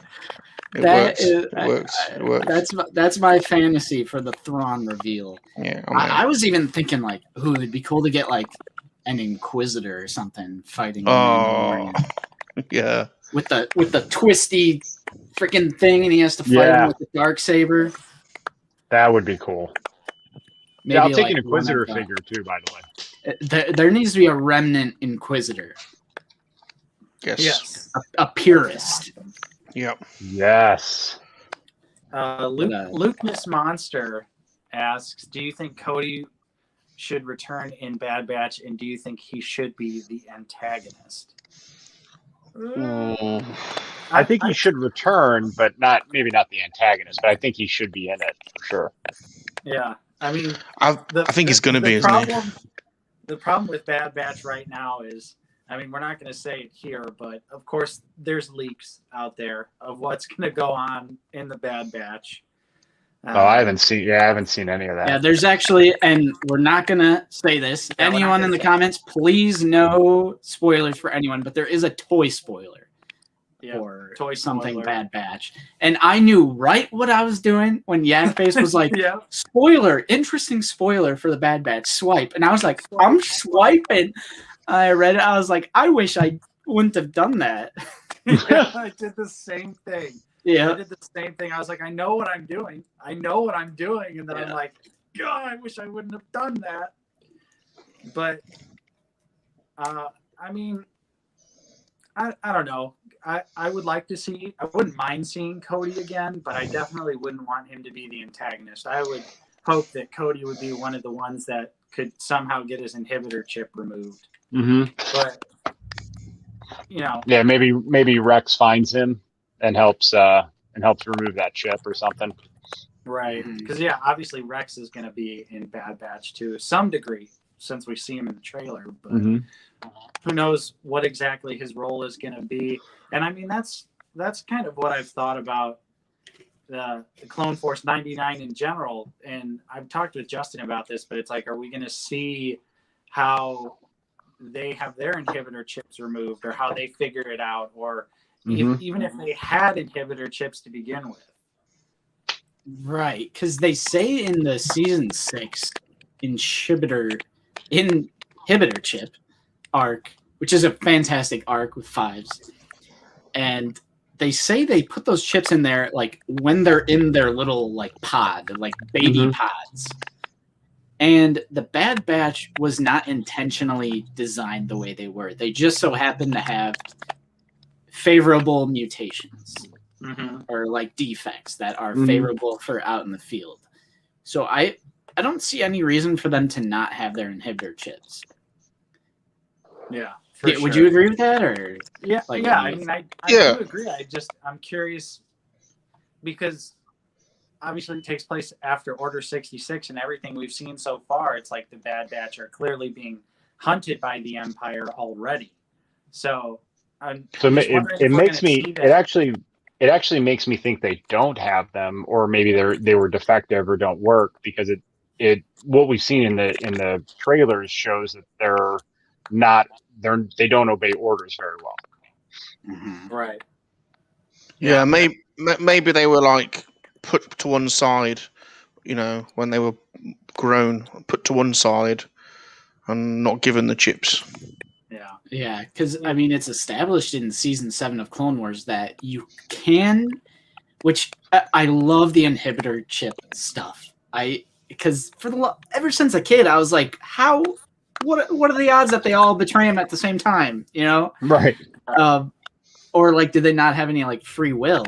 So I love the inhibitor chip explanation, but I even love the season 7 kind of prods a little deeper into that when if you have enough willpower, you can resist the chip temporarily. Mm-hmm. Such as Captain Rex, when he like has the blasters pointed and he's like trying really hard not to. So you can resist the chip. Hashtag resist the chip. But I don't know, like, I don't know how that's going to work into the Bad Batch. Like, if they ever have it in the first place. I think Luke's probably right that Cody will probably be hunting them, trying to get them, because he was such a big part of Revenge of the Sith. Right. Yeah. Yeah. Maybe he's going to be one of Tarkin's Coruscant guards now, like the one that has the awesome shoulder pad. I don't know. Yeah. Blurred Dad Life asks, what do we think of the credit collection figures? Stupid cash grab repaints. But Mm-hmm. I'm not all that pissed because all I had to do was not buy them. All right. Some people get way too pissed about that stuff.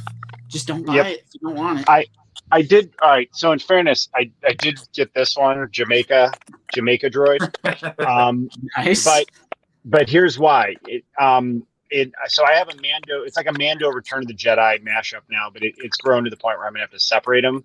So when I bought this one, I got this on sale, so I think it was like half off when I got it. But I'm gonna put him in effigy, kind of in the middle, how they do in season 2 of the Mando, how there's the statue of IG-11. So I thought this doesn't look like IG-11, but it kind of looks like a statue of him. So for me, that's how I was gonna have him, or an IG, yeah. So I was gonna have him, like this in effigy, kind of as a statue. So it was on discount, and that's why I bought it. But other than that, yeah, I don't need Jamaican droid. I'm good. Near the beach. I'm probably out on my own here then by saying this, but being Bob, love crazy, stupid figures, and they saw us coming. I mean, we love we love the holiday troopers. Got all of them. We just like buying. I forgot to move my mouth then. We just like buying crazy stuff. Have a look at this. This is a free pack of Bib Fortuna, Weequay, and Crumb as hip hop stars. Oh, Jesus. So there's awesome. Bib. That's respectable. Yeah, we buy anything crazy. Jam Master Quee, Crumb, and Bib. Anyway, so we love buying crazy stuff. So they saw us coming a mile away. So we were all over those. I'm sorry. Same with those holiday ones. Any weird stuff we'll buy. I'm totally up for them doing experimental or doing different stuff like that. You know what I mean? So like some, you have the carbonized collection. So some of those actually are really cool. Some of them I passed on. Like the carbonized Vader actually is really, really cool in that like steel blue color. Yeah, I don't get mad about them. I just pass on them if they're not. In some ways, I'm grateful. I'm like, sweet, I don't have to buy that. Right. Money saved. Yeah, exactly. I have the Death Trooper for the credit collection, and I just got it because it was a Death Trooper, and he kind of looks like Sabine got a hold of him and spray painted on his arm. I really like the green of that one on the visor. It reminds me of like the Rebels look. Yeah, the green on the visor is cool on that. Yeah, it randomly, the credit collection Death Trooper has like a Rebels vibe to it. Mm-hmm. Mm-hmm. But yeah, I did get suckered into that one too. I have a shelf behind me. So this one, like I said, I thought was probably the best of the bunch. Me too. Yeah. But I got it on sale, so I gave in and got it. Says he didn't like him. See. I know, right? And then I still got it. Yeah. But it was a carded figure, and it was on sale, and I was like, all right, I gave in and did it. But I was like you. What really sold it was the green eyes on the visor. I thought that was really cool. Whatever you say, dude. Whatever you say. It's all right. But isn't that being an action figure collector in a nutshell? Like you say you don't like something, but then the minute it hits clearance, you're like, well, it's on sale now. It's kind of like, isn't there an endorphin rush about getting a good deal when you collect? Of Like, course. dude, I got so excited about the 20% off on GameStop when I just got all those figures this week. Like, it made the purchase 10 times better because there was a good deal with it. That is totally part of the fun of action figure collecting. This wave was $17.88 at Walmart. So random. I don't understand why. I think they were just using an old UPC or something. I don't know, but this whole wave, Ventress, Crosshair, everyone was $17.88. That's And awesome. they're supposed to be $22.99. Right. Yeah. Strange. But I was so down for Walmart to randomly have them for a few dollars off. That's strange. I get the Gents, same. I get the same kind of rush if I down three cans of Coca-Cola. I'm gonna have to eject in probably about 5 minutes and start. We're East Coast time here, so I got to start. I do most of the cooking in the dude's house, so I got to feed the brood in a little bit. Yeah, that's no problem. We can I'll go go up ahead. and Yeah. The dude's got this new cooker, and you use an app. It's bigger than Bob's house. You use an app to like. I've seen that behemoth. Yeah. I'm like, nuts. dude, it's time to take a trip up to good old Michigan and fire hell up the yeah, grill. I could cook a feast for like our whole group, and we could just chow down and have like a meat bonanza. Yeah, better not be monkey Yeah. lizard meat. Better not be. Oh, monkey lizard. no. It's never on the menu. You know Craig, that. No spit roasting. No spit roasting. That's probably your least favorite scene in The Mandalorian. It is. But then Bob, the blimmin' toy collector he is, went and got a custom 3.75 spit roasted monkey lizard set from a customizer in Turkey, rubbing that in my face every time he gets that out. That's what they call a nuclear deterrent. You know what I mean? We put our missiles on the border just to let you know we're there, and we want you to behave well. That's exactly what he's saying. Yeah, but I highly, if anyone is in the mode to buy themselves a grill, I got a pellet smoker, and I had my gas grill is like 13 years old, so I've been waiting and budgeting for a while, but it elevates the taste of the food to a whole other level. You can cook all kinds of stuff in all different ways on there, but like Salacious was saying, I have an app which just tells me the temperature inside the grill, tells me the temperature of the meat, and then I set warnings on there. So, you know, if I want to take it off at 170, I set it for 150. I can go up and throw barbecue on, close the lid, and then it tells me when it's 165, 5 degrees from being done. So it's an investment, but I will say everyone in my house has enjoyed the smoked meats. Nice, very nice. Yeah, there you go. Nice little plug. Majority Star Wars talk, then we get a little bit of grill talk going on here. Oh, that's like one of our streams. It's like one of our streams. We went into a 30-minute tangent on British sausages and meats on one of our episodes like 2 weeks ago. It was a proper sausage fest, I can tell you, Justin. It's a proper sausage fest. Damn it. Awesome. Yeah, then we got into like, what was that? The blood pudding? Oh yeah, that's nice. That is. Yeah. Do you guys know what blood pudding is? No. Oh, it's lovely. My god, dude, blew my mind. I didn't. Yeah. I had no idea. Oh yeah. So good English full breakfast is sausage, bacon, beans, hash brown, black pudding, and black pudding is basically. Well, I'm not going to say. You can go and look it up. It's good though. All right.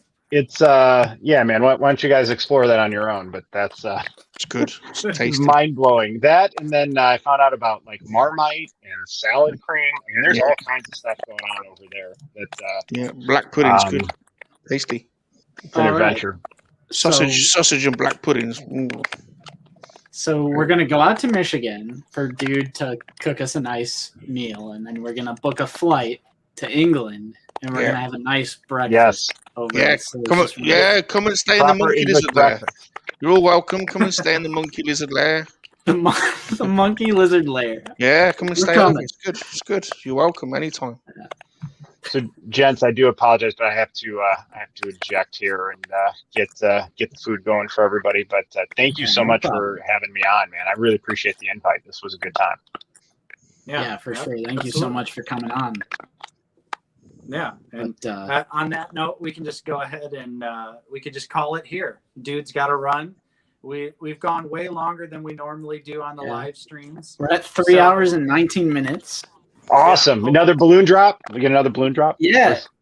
And Yeah. we peaked. Yeah, so- We peaked at like 107 Awesome. concurrent viewers. Oh, So that's good. That's That's probably good. most successful stream so That's far. good. That's good. Can I plug a couple? Can I plug a couple of things, boys, before Hey, you go go? ahead. Go ahead. So, just want to say that if you like music, you should go to SoundCloud. It's a free music streaming platform, and if you go to soundcloud.com/SalaciousRum, and you can listen to my music for free and anyone else's music. There's some really good musicians on there. So there's one plug. Sorry, I've got a few of these. Is that all right? Another one is we've got the Free Men and the Monkey Lizard show, and it's on True. it's on my channel, which is youtube.com/SalaciousRum, and it's on the Dude Nerdery's channel. But you can also listen to it on podcast format on Anchor, Google, Apple, and all those other ones. So sorry about that. I just wanted to give myself a little plug there. Hey, I'm terrible at self promotion. Can I throw one out too? Yeah. So Go ahead. this awesome, my brand new Effect Systems diorama. I am going to finish editing this evening, and so I will post this video tomorrow, and it'll be a lengthy video of me actually assembling it step by step. So, because there are mistakes I made, so if anyone does end up getting this, I'd advise watching that. Because there is a certain art to putting this together, but then like a full review and a fun play session. So please, if you don't subscribe, please just look for a video tomorrow and give it a watch. But this is I really had fun. It was like 4 hours of just joy playing with this last night. Thank you. We also Thank got you, Norsky's links right here. Oh, thanks, Norsky. Channels. Links Thank you. channel. Of course, thank you everyone for tuning in today. Of course, we'll see you same time, same place next Sunday. Most likely, we're going to be having Sean solo. Oh, yeah. Sean. Spot here. He'll be coming in hot. Yeah, he'll come in hot. He'll come He in likes hot. to come in hot. Yep. Just like when I was on 3 Men and a Monkey Lizard, and he comes on with 4 seconds left on the clock. That's right. So, He's rock and roll. He's rock and roll. He's Sean. Yeah, absolutely. So definitely, everyone, check out the Dude's Nerdery. Check out Salacious Rum's channel. The links are right there in the chat. Again, thanks for everyone watching today. Of course, I'm Nate. I've been joined with Justin. Later, guys. And of course, we've got Dude and Salacious and Bob. Remember, monkey lizards are for life, not for spit roasting. All right. We'll see everyone next time. Thank you and have a great day. Thanks again, guys.